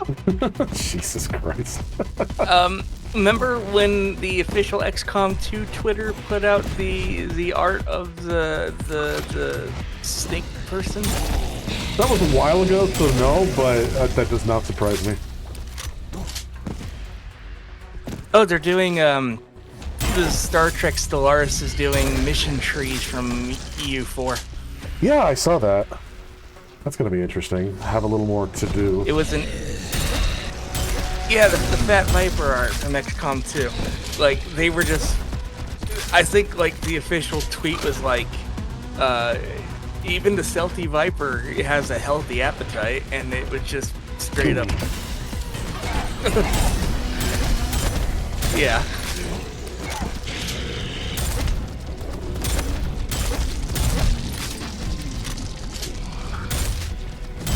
Which Sean is that, by the way, Gato? Like, last name. Sean Chiplock. Okay.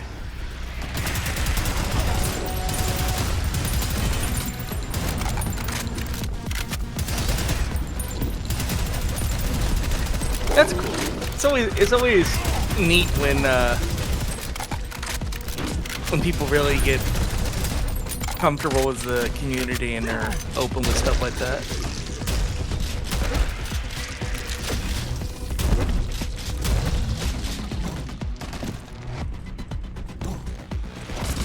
Oh my god, I hate these guys.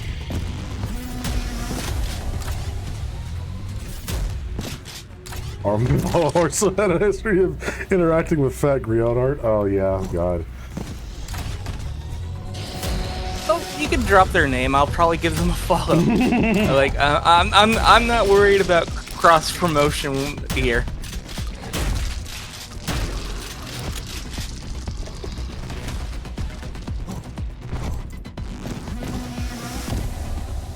Oh, hey Jay, did you catch that little bit in that Sonic reanimated cartoon with the fat Sally and the buff bunny? To be honest, it was kind of a fever dream, so Yeah, fair.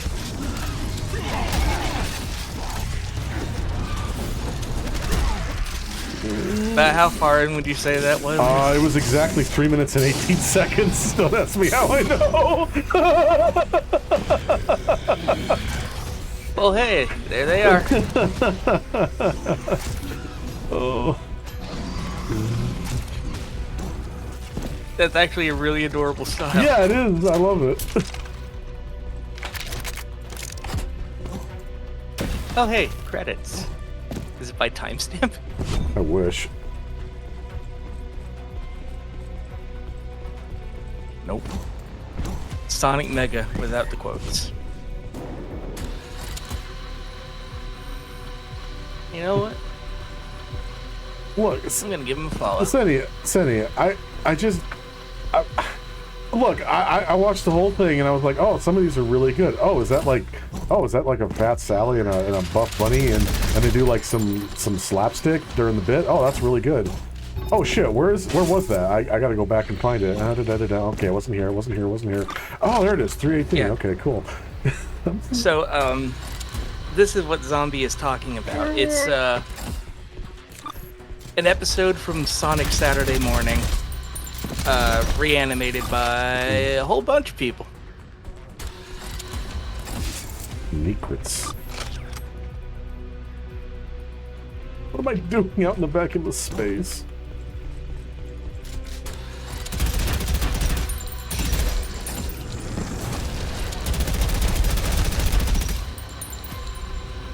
Really? Why am I rappelling down a space station? What's happening? How did my life come to this? Oh, goodbye. Do you need them? I don't know. Hey, what you guys doing?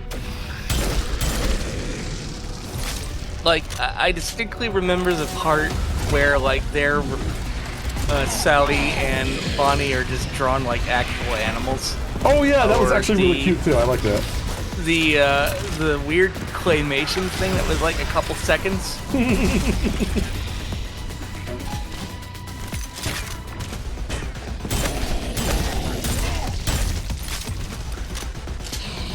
And there were a couple artists that kept drawing Robotnik and the robot dog as Eggman and Metal Sonic.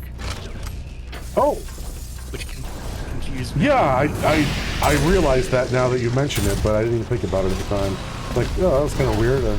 Oh, okay. Also, this weird section where Robotnik just looks like an evil Winnie the Pooh. Yeah, just like, and then the background vanishes and it's just like a close up of his face. That's so weird. Oh, why are you still alive? Oh my god.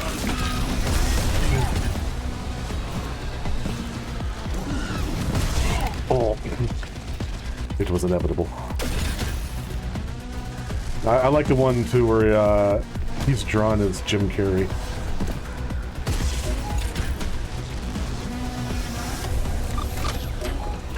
Escape! Whoa! Whoa! Protect missile. Oh, what the fuck?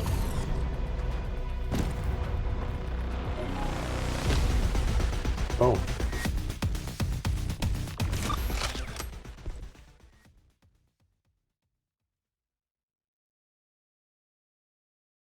We did something here today. I don't know what it was, but we did it. You killed the space station. And now it's winter. You crashed it. I've been asleep for 6 months. I slept too long. Oh, I didn't kill everybody. Oh, the crash did. Did it? I don't know what I did. I thought I was like restoring power so that it didn't crash. I think you just kind of put the engines on full and pointed it down. But then I turned... Oh, okay. We left the Prodeus dimension. Now we're back. Now we're on an icy ball. Aftermath. After dragging the Reich space station through the portal, it reached critical pressure and vaporized, sending a blast of energy in all directions. The entire asteroid was penetrated by ice particles. That's not how anything works, but okay.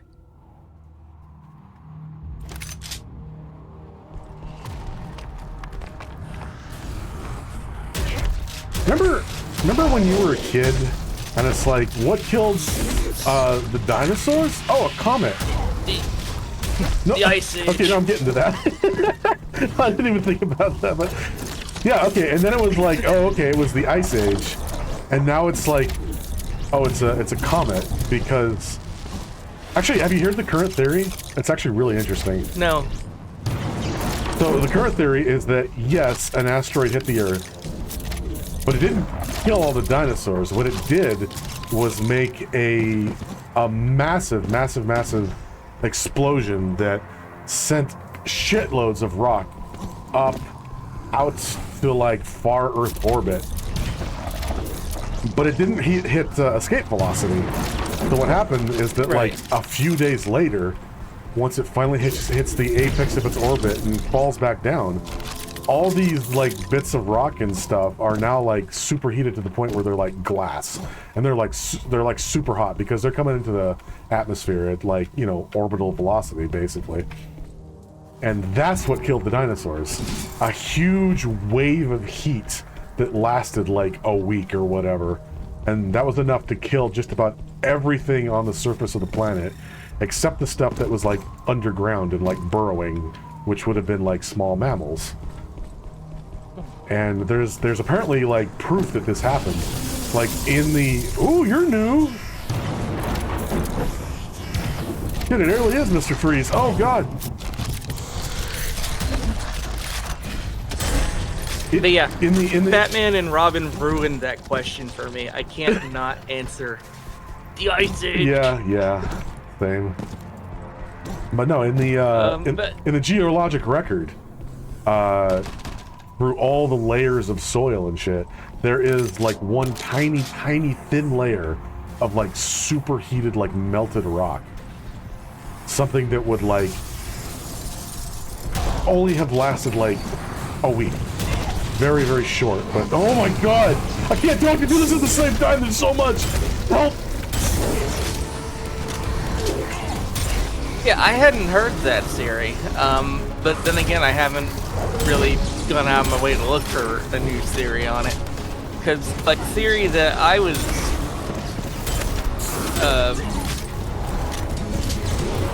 I don't know how to phrase this. My brain just stopped. Yeah, the theory that I was running with that I thought was generally accepted was that the asteroid impact or whatever it was didn't cause the extinction directly, but the cloud of ash and dust and debris that would have blocked out the sun and killed off the plant life, killing the herbivores, leaving the carnivores with nothing, and just kind of a complete destruction of the whole food cycle thing. Yeah, I mean, it's not conclusive either way. It could be either or, but there is the geologic record that shows that something extremely hot happened across the entire planet. I mean, that makes sense if the impact.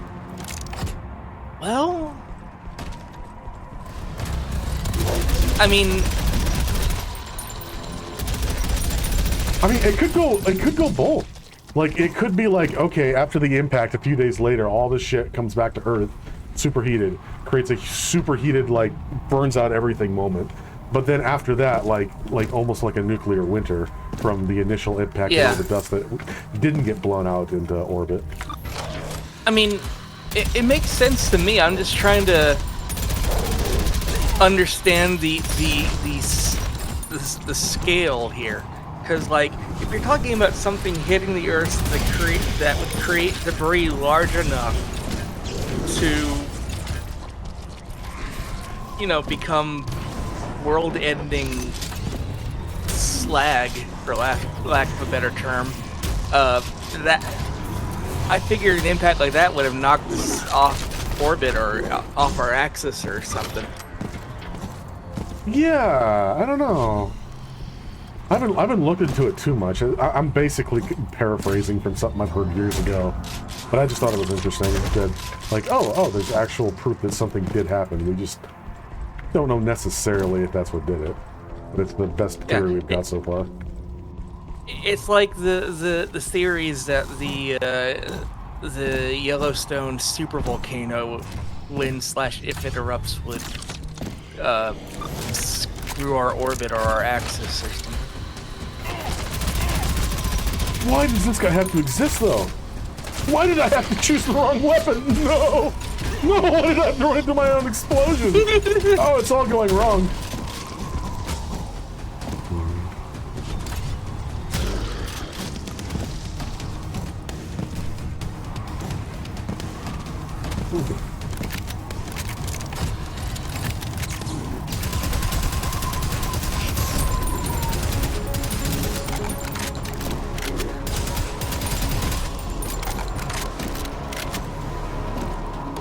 Small dinos with feathers survive to evolve into birds. Yeah, I don't know.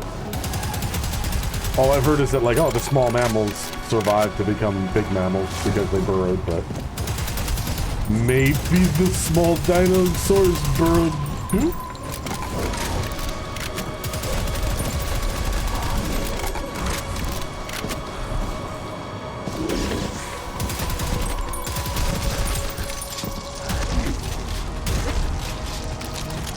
Oh, you know, that reminds me of...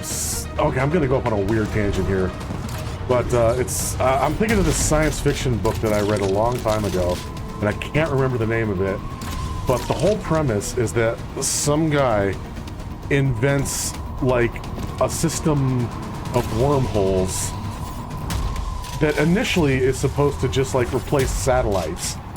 Because the problem with satellites is there's light speed latency, and if you're across the planet, then the signal has to go way up into geosynchronous orbit and then down to Earth and way back up again.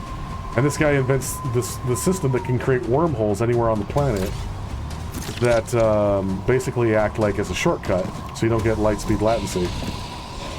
But it completely spirals out of control from that point. Like, the whole point of the book is how certain technologies can just, like, run rampant.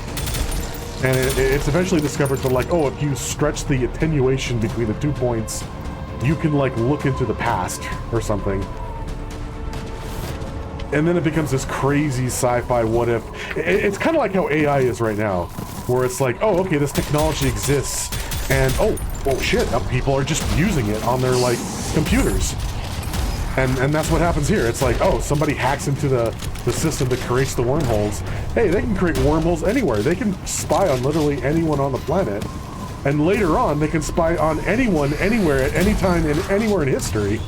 It's like, whoa, this got out of control really fast. And for some reason, what made me think of that is the creator of the technology and, like, his partner are like, it's been like 50 years since the technology was invented. and they're just like, they finally developed to a point where you can see back to basically the beginning of history. And so, like, in their old age, they're kind of sitting there testing this by basically tracing their DNA backwards to basically, okay, here's my mother's DNA, and now I'm looking at my mother because I can look into the past, and then I can look at her mother, and then her mother, and her mother, and her mother, etc., etc., etc., etc., etc., until you get to, like, you know, like a small, you know, mouse-like mammal, like millions of generations later, or earlier, I guess. And the weird twist, like, okay, I don't know the name, you're probably never going to read this, I'm just going to do the twist here, is they find out that, like, oh, it turns out aliens seeded human DNA. And as these two men are, like, walking away from the simulation and going like, whoa, wow, that's crazy how that happened, one of them suddenly wakes up in a space station like tens of thousands of years later, because in the future people have developed this technology so far that they can basically cut out bits of your brain from the future through these wormholes and clone you. And they're doing this as a humanitarian project, so like the instant someone is about to die, they're gonna wake up like, oh, hey, it's the future, it's a utopia, we cloned you. It's kind of like Soma, I guess, only different. And it's just like with this lingering question, it's like, what the fuck? I was in the middle of a conversation with my business partner. Was I like about to die? What happened? Like, holy shit. It's a very trippy book. It sounds it. You read some fun shit. But I was also reminded of it because I saw something on Reddit that was like, it was like a headset that like people were wearing that like projected a face onto their faces. Oh, it was a way to evade like cameras and face recognition. And it was like a randomized face that projected over their face. And it reminded me, there was a scene in that book where like way in the, like after this technology is developed, it became a trend for young people to have these headsets that would project onto their face the face of Alexander the Great when he was the same age they were, basically. So it's like, poor Alexander the Great, throughout his entire life, he's had a camera in his face, and he never realized it because it was in the form of a wormhole. Hey, it's the shop.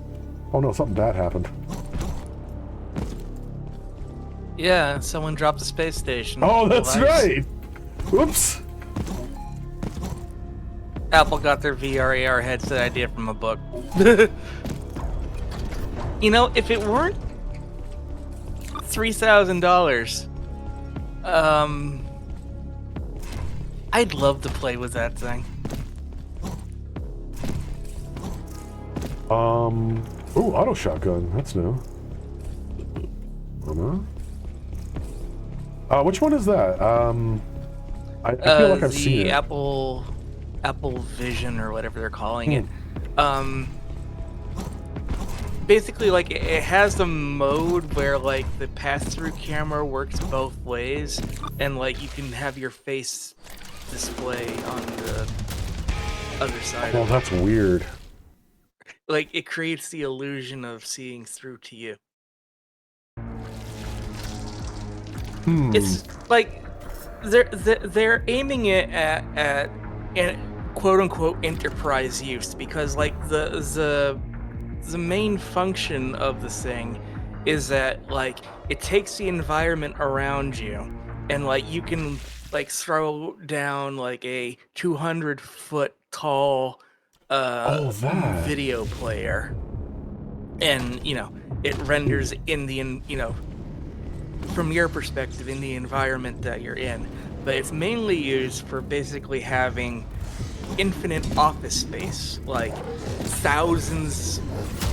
I'm exaggerating, but like I have 4 monitors here, and that's a pain in the ass. That if I had 4 monitors, you know, pulled out of the ether, that I could freely resize and move around and whatever, that's great for productivity, and that's kind of what it's aimed at. Like the the future cubicle. I'm still kind of hung up. Well, not hung up, but I'm just thinking about the being able to plaster your face on top of it. That's like imagining a world where this stuff is so common that literally everyone has it, and we need that to be able to see what people look like. It's kind of freaky. Yeah. I mean, not necessarily a bad thing. It's just it's weird to think about. Yeah, like from our perspective, it is weird to think about. But as the technology gets cheaper and more accessible, and maybe not subsidized by Meta,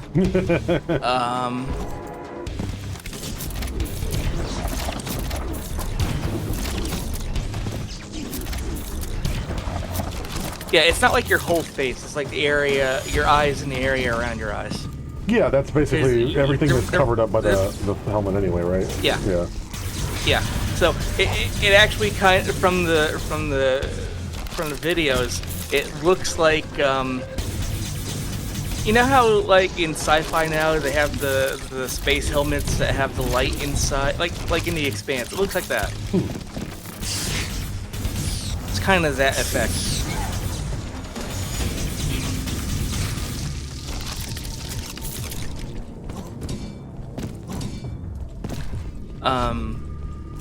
But yeah, it's aimed for enterprise use and not. Well, clearly at that gaming, price, like yeah. The Expanse finishes in a dull roar with dangling plot points that don't go anywhere, and I was very disappointed by the ending, but I'm glad I watched it. Oh, but For All Mankind is getting a new season someday. Yes. Like it could be. November. November.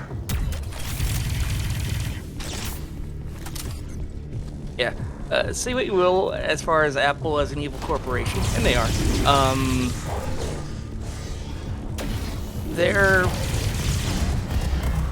in my personal opinion, one of the lesser evils as far as these tech giants go. Yeah.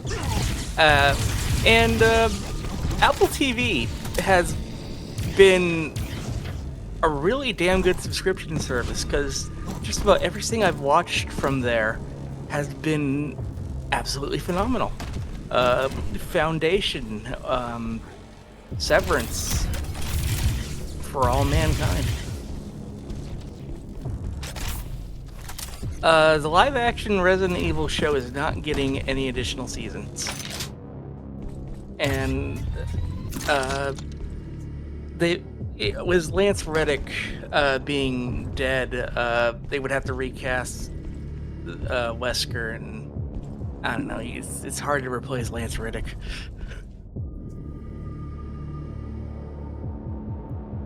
Can you put fire on that? Closest thing I have to red is this. Red means fire. Put a lava grenade on it. Yeah, way up. Nope. Must have to activate something. But man, this is pretty. God damn, look at this. It is really damn impressive. Muske's daughter watches Zootopia porn. How could it possibly get better than that? Oh yeah, I have a feeling this entire level's gonna get opened up.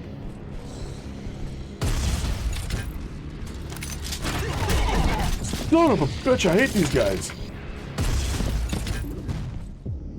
That's why you always need to save one rocket. It's because of them.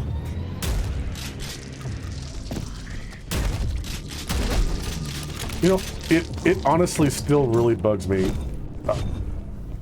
about the vaults and the Prime Radiant. Just because, like, where did he get that technology? Apparently that technology just exists. For anyone who has no idea what these words mean, we're talking about the Foundation TV show, based on Isaac Asimov's Foundation books.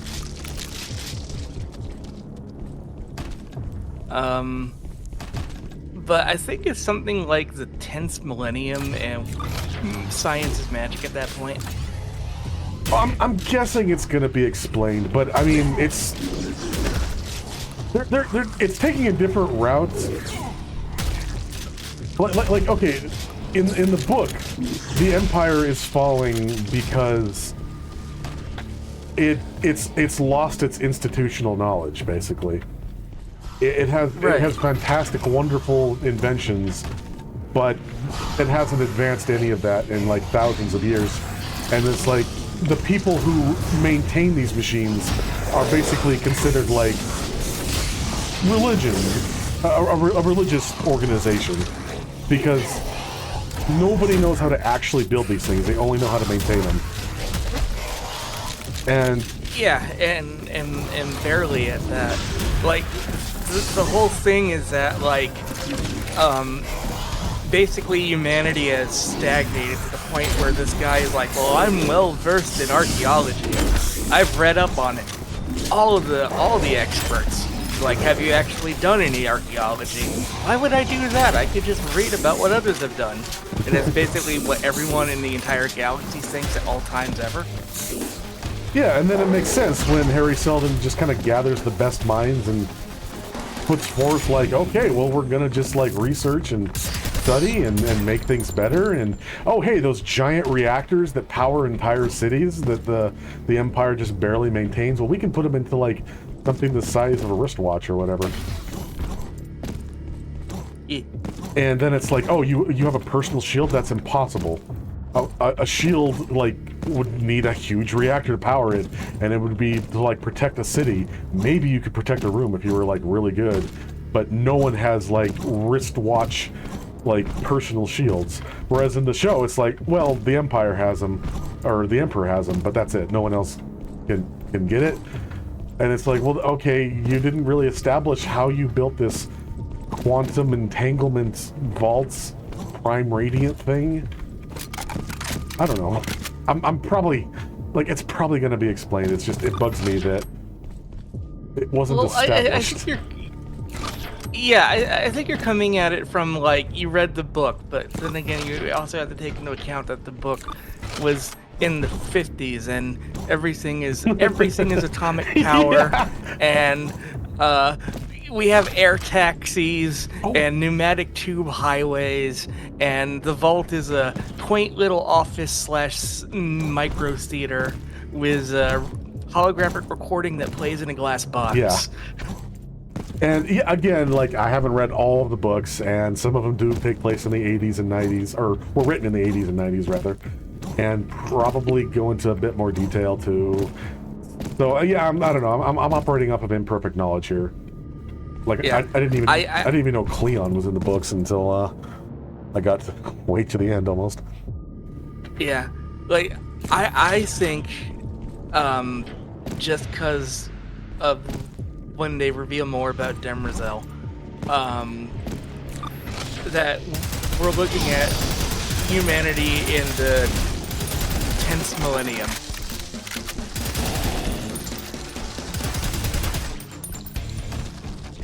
Year 10,000 some. And is that the actual year?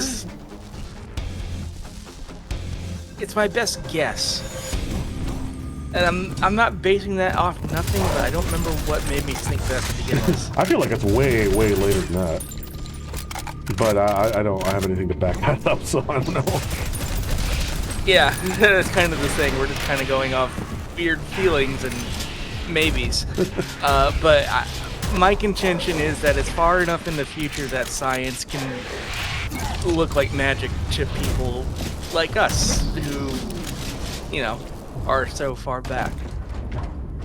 Which may be what they're going for, considering, you know, it is the Asimov estate, and it'd be a fun play on how the people on various worlds looked at technology as magic because they forgot how it worked, and Jesus Christ, it's meaty. Melt meat. Melt meat. You know, I thought the gun was called Melt. What is it called? Does not say.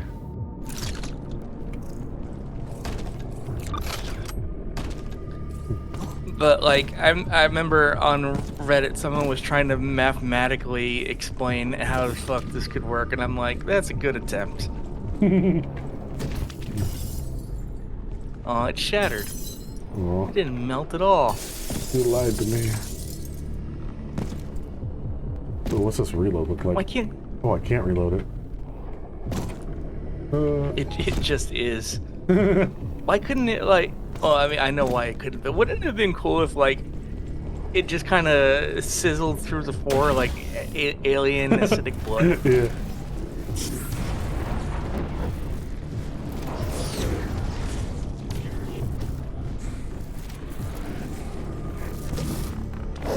Anyone playing Starfield? What, here or on Twitch? Like in chat.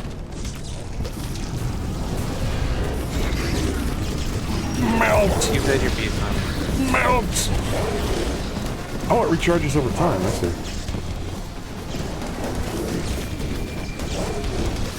That was kind of very effective. And you don't have a PC. Okay. I won't go into spoilers or anything. I wasn't expecting to enjoy the game, and I think the stream we did where we just kind of picked at the engine and tried to see how it all worked, kind of set some expectations for me, and I was able to. I got hooked on it, and I had to actually uninstall it to make myself stop playing it. And I don't entirely know why. But for all the Bethesda-isms that it suffers from, there's something surprisingly good underneath all of that. And the story is... The story impressed me. I'll caveat that. The Bethesda writing was better than Bethesda writing tends to be. But it's still very much Bethesda writing. I like the setting. I like the universe. I kind of want to see what they do with it. But what I did for my character, I went with a melee focused build, and they actually made it rather crazy viable in that game. Because like after so many perks into unarmed combat, the boxing skill, like you have a chance of knocking them out, where they'll just kind of fold over and be unconscious for a bit, and then like you can add in a different skill set that allows you to like deflect their blows when they attack you, and then there's another skill set where like you can actually like shut them off, basically. Like you punch them so hard their brain bounces and they stop. But it also works on robots. And in 0G, it's fucking hilarious, because I float in there and I punch a guy and then I do a power attack to disarm them, because that's a thing you can do after going so deep into melee combat. So I disarm them, their gun goes flying, and I keep punching them, and then they fall unconscious, so they just kind of like serenely somersault over and over and over away.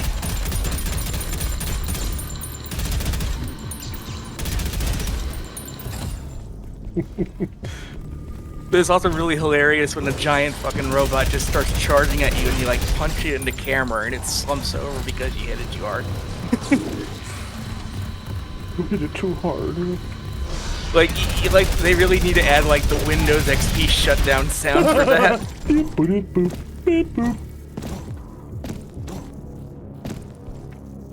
I saw a video the other day of a guy. He thought he like glitched the game or something, He snuck up on a spacer and shot him in the head, and the dude just like froze. And he's like, yeah, because no gravity. Yeah, and it turns out, yeah, no, there's like 0.10 cheese or something, and the guy just slowly falls over. Yeah, they did that like early in the Expanse too. That was great.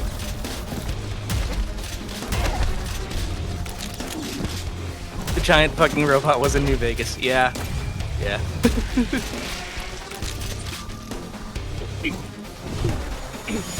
So I don't know if you noticed, but this is like the first level. Yeah. Only it's frozen It is, over. isn't it?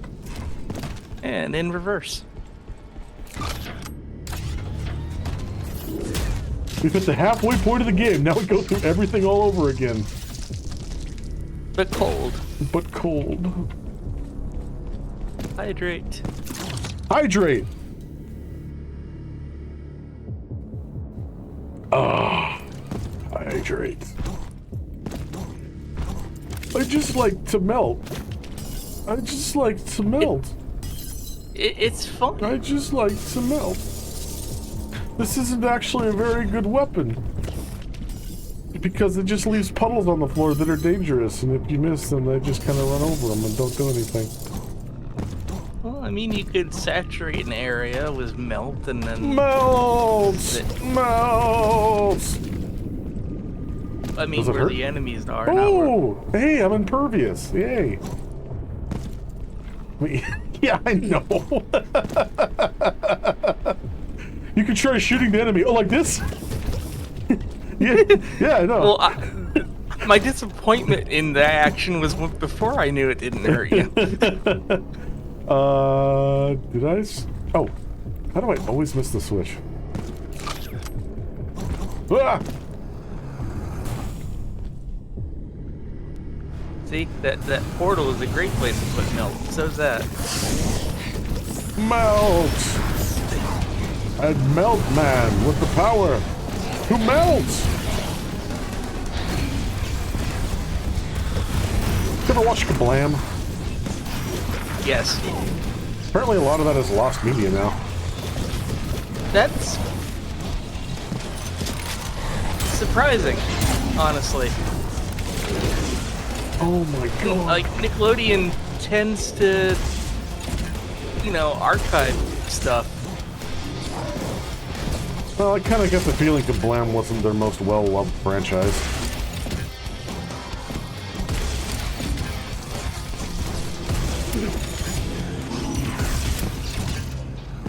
But it had a place in my heart.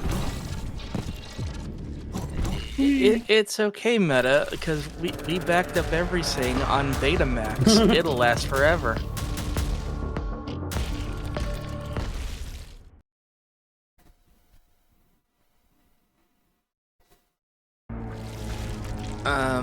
What was I saying? Oh yeah, Starfield.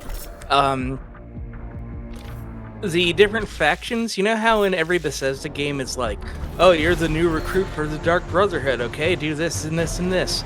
Hey, you did it. You're in charge now, bye. Yeah. That's not a thing. Like, when you join, like, the Freestar Rangers, you're a deputy. And then when you're done, you're a ranger. And you still have a hierarchy. There are still people above you. You didn't just suddenly become the guild master. Well, that's good. I was actually kind of worried that they were going to do that. It's like, oh, hey, you're the master of, you're the head of the Freestar and the trade union and the local police, and You mean like Morrowind did decades ago? Yeah. hey, Morrowind made you work for it at least.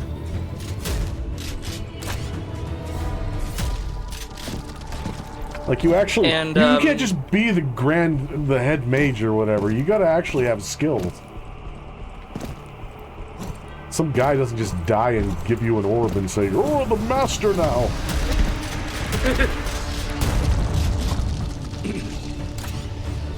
You've got a shield. That's not cool.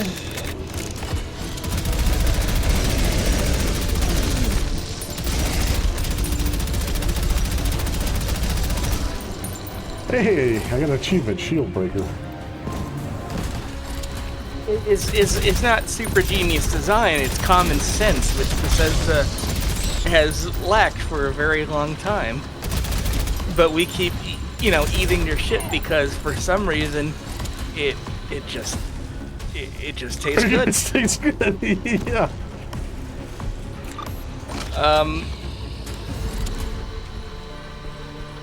Oh, no. The factions are actually factionalized and don't intersect, and there's actually some good moral quandary stuff in some of them, not all of them. Like, I will congratulate them for learning from past mistakes, because they very rarely ever do. But I'm not gonna sit here and say it's stellar or anything. No, Maybe yeah, pun it's intended. interstellar.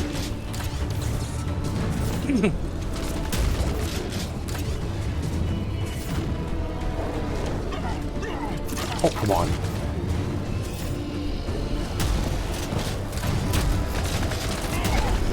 Yeah, you're entirely right with the factions in Skyrim. It was, you're doing this, but you're actually doing this. No, like when you do the Freestar Ranger missions, you are in fact a Freestar Ranger doing stuff for the Freestar Collective, and you're not uncovering, a conspiracy that could shake the foundations of the cosmos. You're dealing with land grabbers.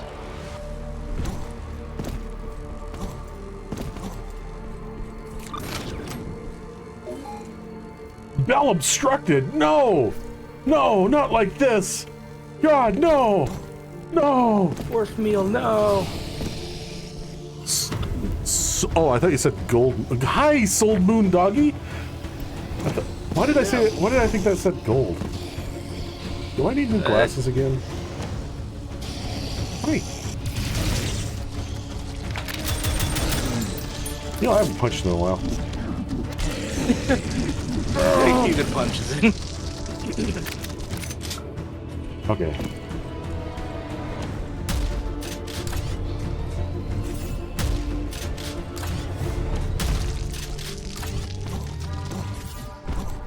Yeah, welcome to the channel.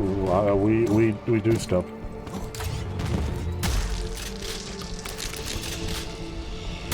That was terrible, but accurate. That's your job, not mine. Yeah, we're a variety channel. We do a little bit of everything and talk about the old days.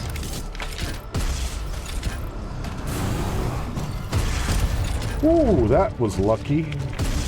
That was satisfying.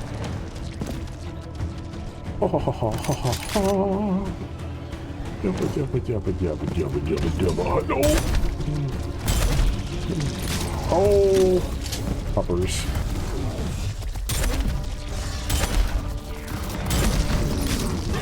No.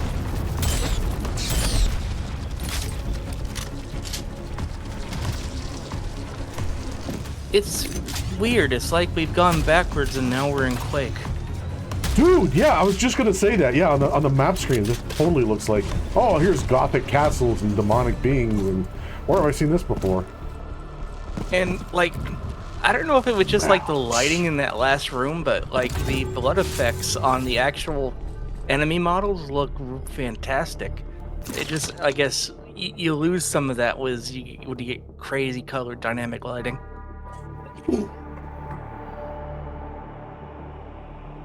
I can't do that. Scorn. Scorn. As a ranger, you're only discovering that God can be pacified by drawing circles around him. That I don't get that. I also don't get that, but Is it a Full Metal Alchemist joke? I don't know.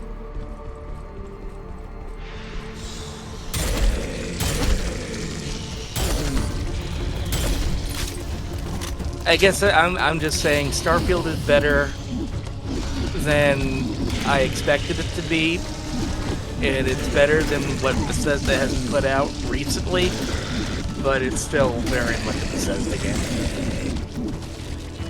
Pokemon Ranger. Oh, right, yeah, the doodle thing. Yeah.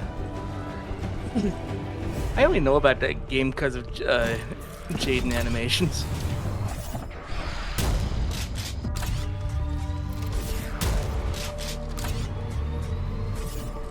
Oh, got him. Wow.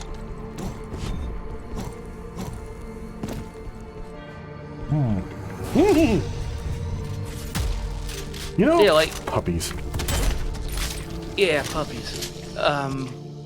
Like the next time you have some enemies on screen that don't die in one hit, like just take a look at how the blood splatters on them in this kind of normal lighting.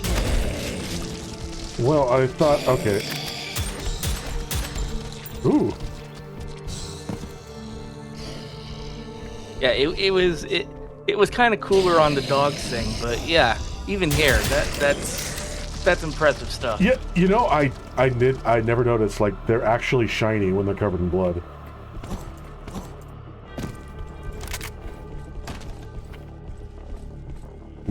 Switch. Oh, but the bell's obstructed. Dude, right? It looks so good. In such an unorthodox way, too. Better than Skyrim is a very insultingly low bar. It is, and they only have themselves to blame.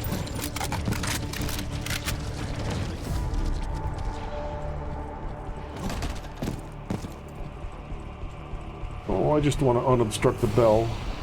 I don't know what I'm doing. God, this game got really easy ever since we left the Prodeus dimension. Like, Yeah, weird. I had full health and armor up until this guy booped me. I didn't know this was ported on the Switch. Oh shit, really cool. I mean, I guess it makes sense that the Switch should be able to play this. Yeah, I don't actually, I mean, it's gotta be fairly intensive. Because, I mean, it's rendering everything normally and then doing the filter. So, yeah, I don't know.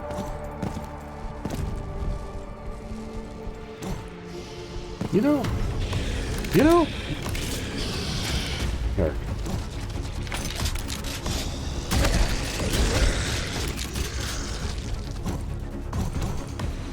Where am I going? Where am I going? Oh, this guy is really big. Oh, no. Oh, no. No, I think I said it last time, but those guys really look like they just want to run up to you and explode, but they don't. What, the little... Like the things... These things spawn? Yeah, those things. Yeah. These things don't, but the things they spawn do. Oh, pulsating and bulbous, it should explode. Actually, they might. Well, no, they just kind of fall to their death. I was going to say that the small tick-like ones explode. And they kind of look like smaller versions of these guys. Did he just move? I mean, he's moving right now. Oh, no, that's your perspective moving. Okay. Like how squished he looks here. Yeah, I saw. Yeah, I saw like when you got real close to him, he was like moving, like trying to grab you or something.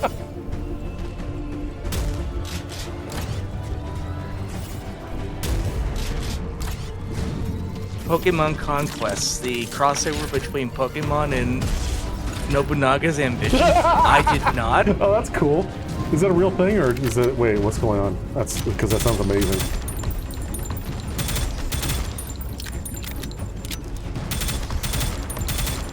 Oh, it's real? Oh shit, that's actually kind of cool. Holy shit. Yeah, here it is. I don't know why my search so dry. It's a spin-off crossover between Pokemon and Nobunaga's Ambition.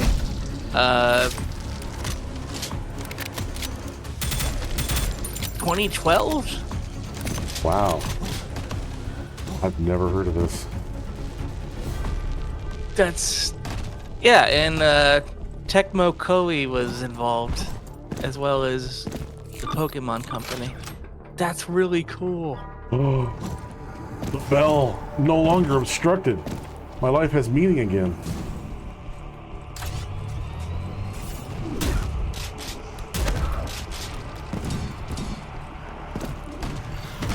Oh!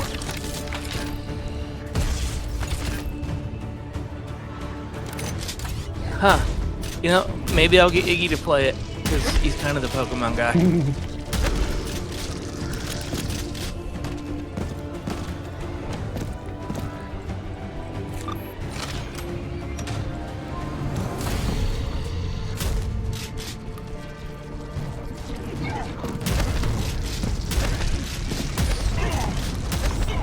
Oh, you know, I don't want to shoot the little ticks.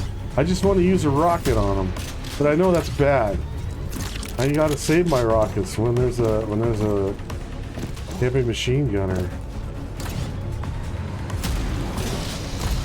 Or a biblically accurate angel.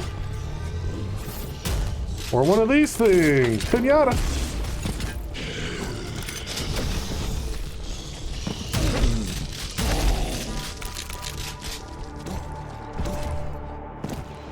Hit the bell. Oh, here's a gunner.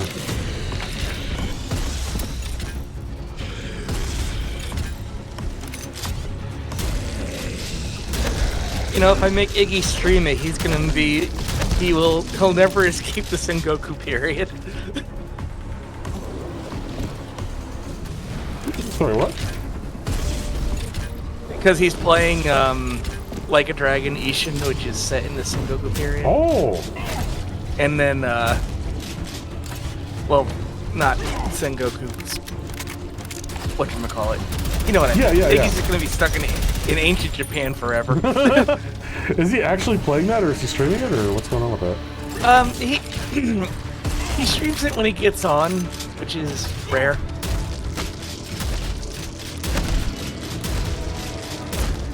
That's right, Meiji era.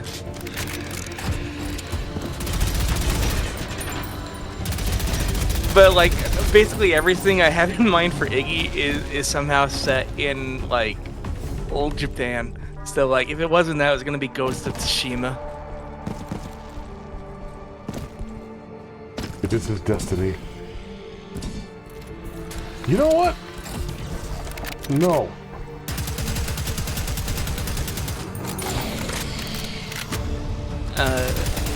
I don't imagine any of us be playing any Assassin's Creed games on here.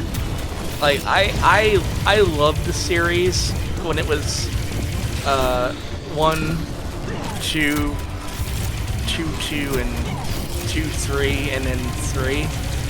And I even liked Black Flag. But once they abandoned the Ancient Aliens plot, I just kind of gave up. There's an Ancient Aliens plot? Yeah. I didn't play Black Flag for very long.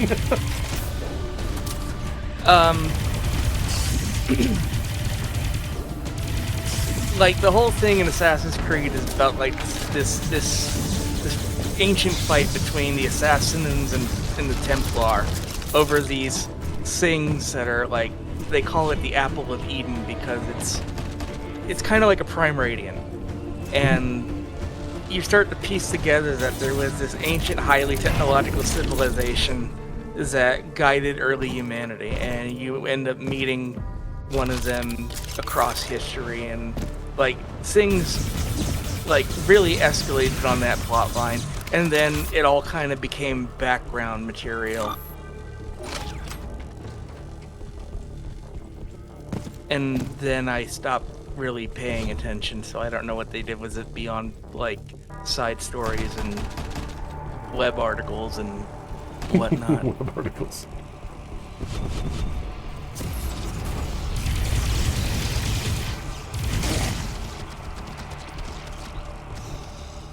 Oh, what the fuck is this? I just realized that this is where I was. The labyrinth now. Charles Darwin became a witcher, and Alexander Graham Bell shot lightning out of his hands. They probably got ridiculous way before that.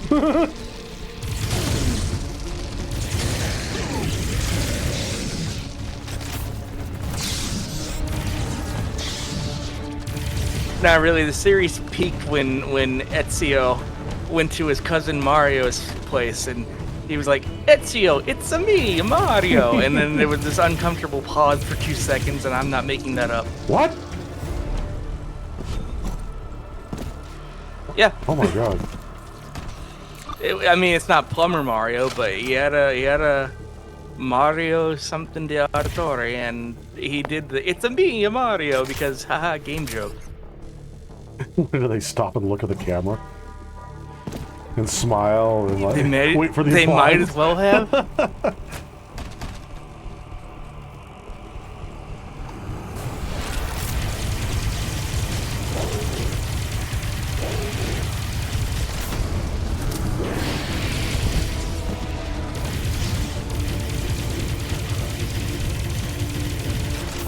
Oh my god.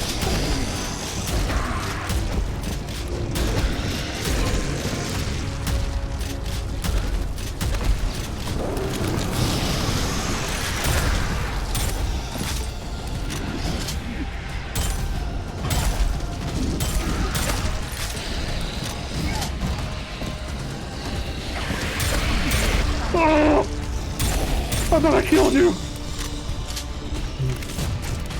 You're doing good on health. You're okay. You're okay. I'm used to not being good on health in the Prodeus dimension. Like things are going kind of okay here, and I don't know how to handle it.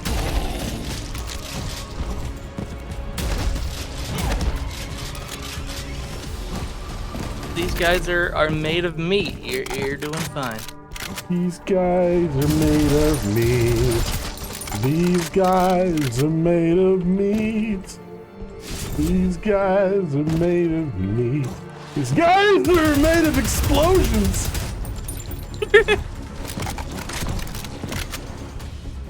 Ooh, I thought that was straight. Oh, no. You know what? No. You get to explode today.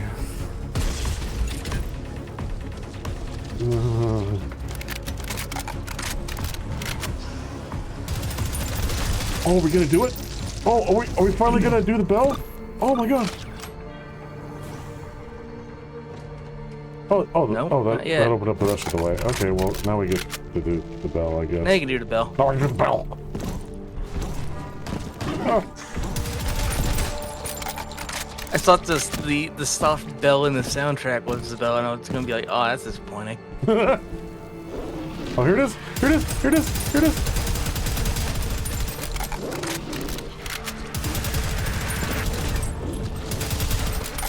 This thing needs to reload so often!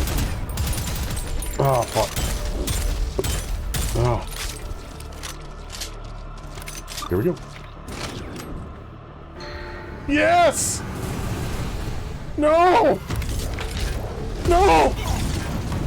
There you are. There you are.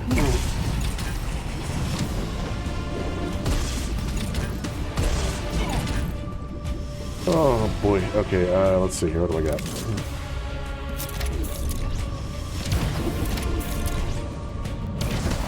Damn it.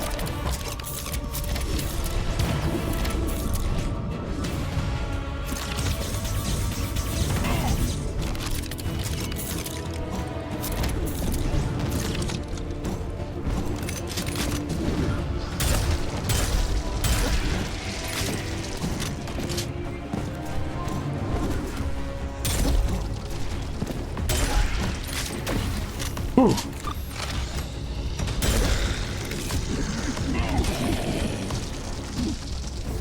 Exit? But Exit. here. But exit. Did you see a secret? Oh, the meat tube! Ah. Satan's esophagus! Oh, I can't wait to be sacrificed. Here we go.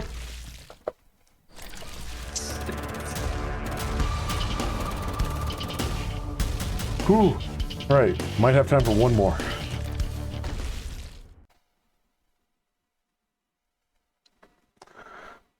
The body of the many. I don't know. You got a small Castlevania jingle there, and then it gave up. Conveyance to the Elder Dimension can only take place through the eye of a corrupted Nexus. Okay. It's a good thing we got one. Do we? I mean, that's what it's implying. I'm just gonna use my fists and my Oh, wits. I hope it's the lava boss from Quake 1. The body of the many from System Shock 2 was inspired by one developer's colonoscopy. Think of that what you will. Oh god, it's been so long since I played that. I don't even remember that part. I do remember the many. I don't remember the plush tube. Alright, yeah, alright. I see you. I see you. Alright, come on. Oh, it's one of these.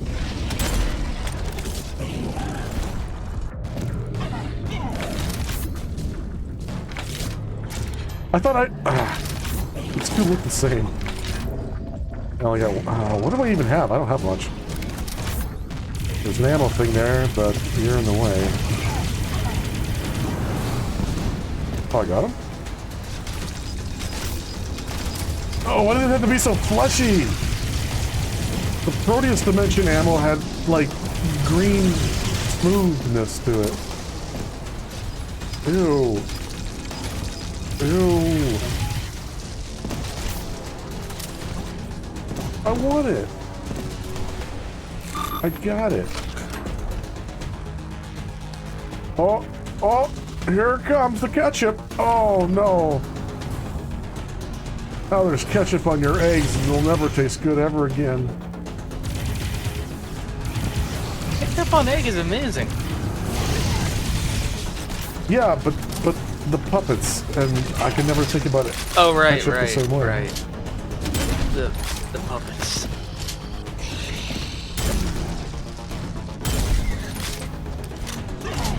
You know, they're not really puppets. They're more like Muppets, but like without the joy and charm. They're like Nuppets. They are soulless husks. They have wiggle eyes. That too.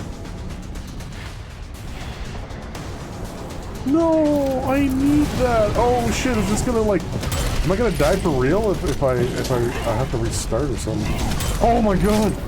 Oh fuck, okay, alright, I'm gonna die for real. Yeah, My Friendly Neighborhood is a game that I would absolutely love to play.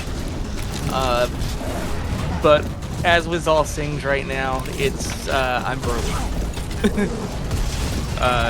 So, you know, tips and subs and all that go towards getting us more games to play on the channel. I've never even seen gameplay of that. I watched Vinny play it, and honestly, it's really good. I would love to give that a run through on here.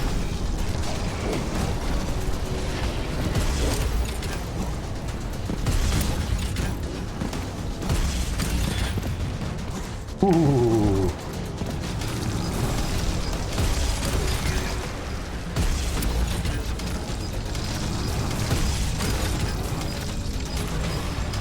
But like, man, October has so much stuff coming, and I have absolutely no money. Like, Seventh Guest VR, I have to play that. And Alan Wake 2, I absolutely have to play that. Guys, I don't think I'm gonna make it. I blowed myself up. You blew yourself up? Oh man, yeah, no Nexus points on this one. Well, I guess I'll keep going until I run out of time here. Have you tried punching him?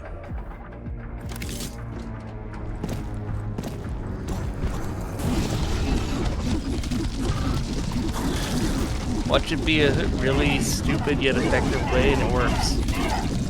I think Dying. I think he's bleeding acid. No, he's using melt. I am melt. I think the melt came out of him. Sweet dreams are made of melt. Oh, I'd go for a good burrito right now.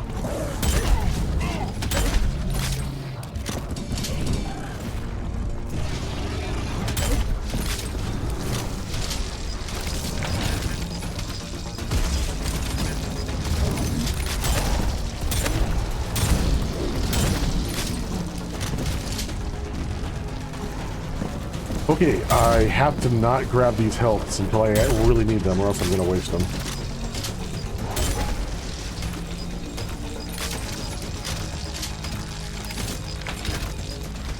Oh, right.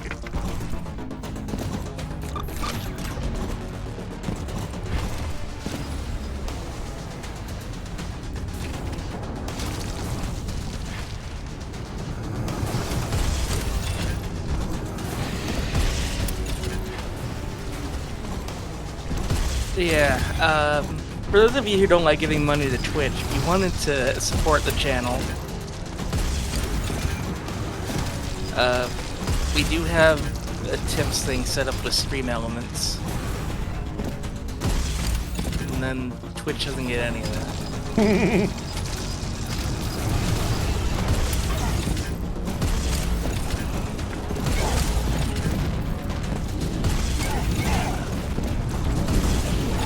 Oh, come on.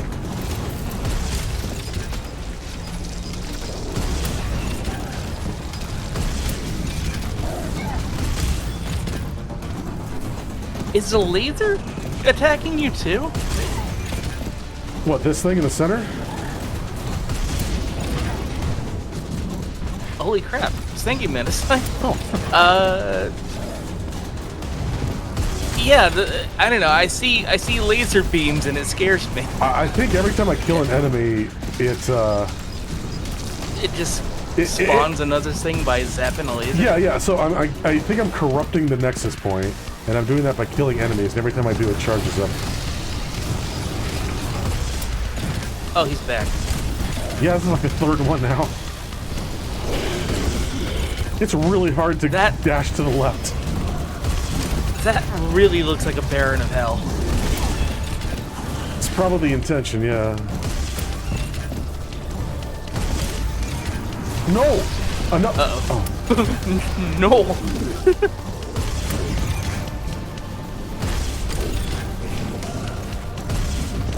When in doubt, saturate the room with explosives.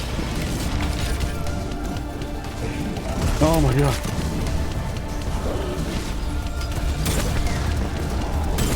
Does that boost work in reverse?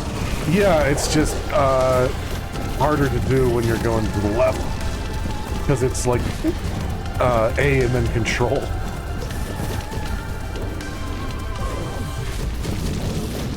Avocados are a bad space filler for sushi. I like avocado in sushi, but I also just generally like avocado. Oh, why isn't it recharging? No. Like, I have not found a terrible use for avocado yet.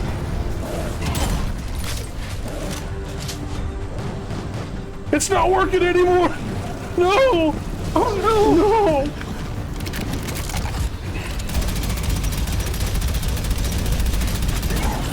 Oh, Jesus Christ! Oh, it's all going apart! No! No! No! Everything is shields. Oh, he's dead. Okay. It got real quiet. Oh, I broke the clock tower. What the fuck? What the fuck? He broke gravity. Hey, Veritrip, how's it going? Unknown dimension. While we still can, because it leaves Game Pass at the end of the month. In 8 minutes till Zombie turns into a pumpkin.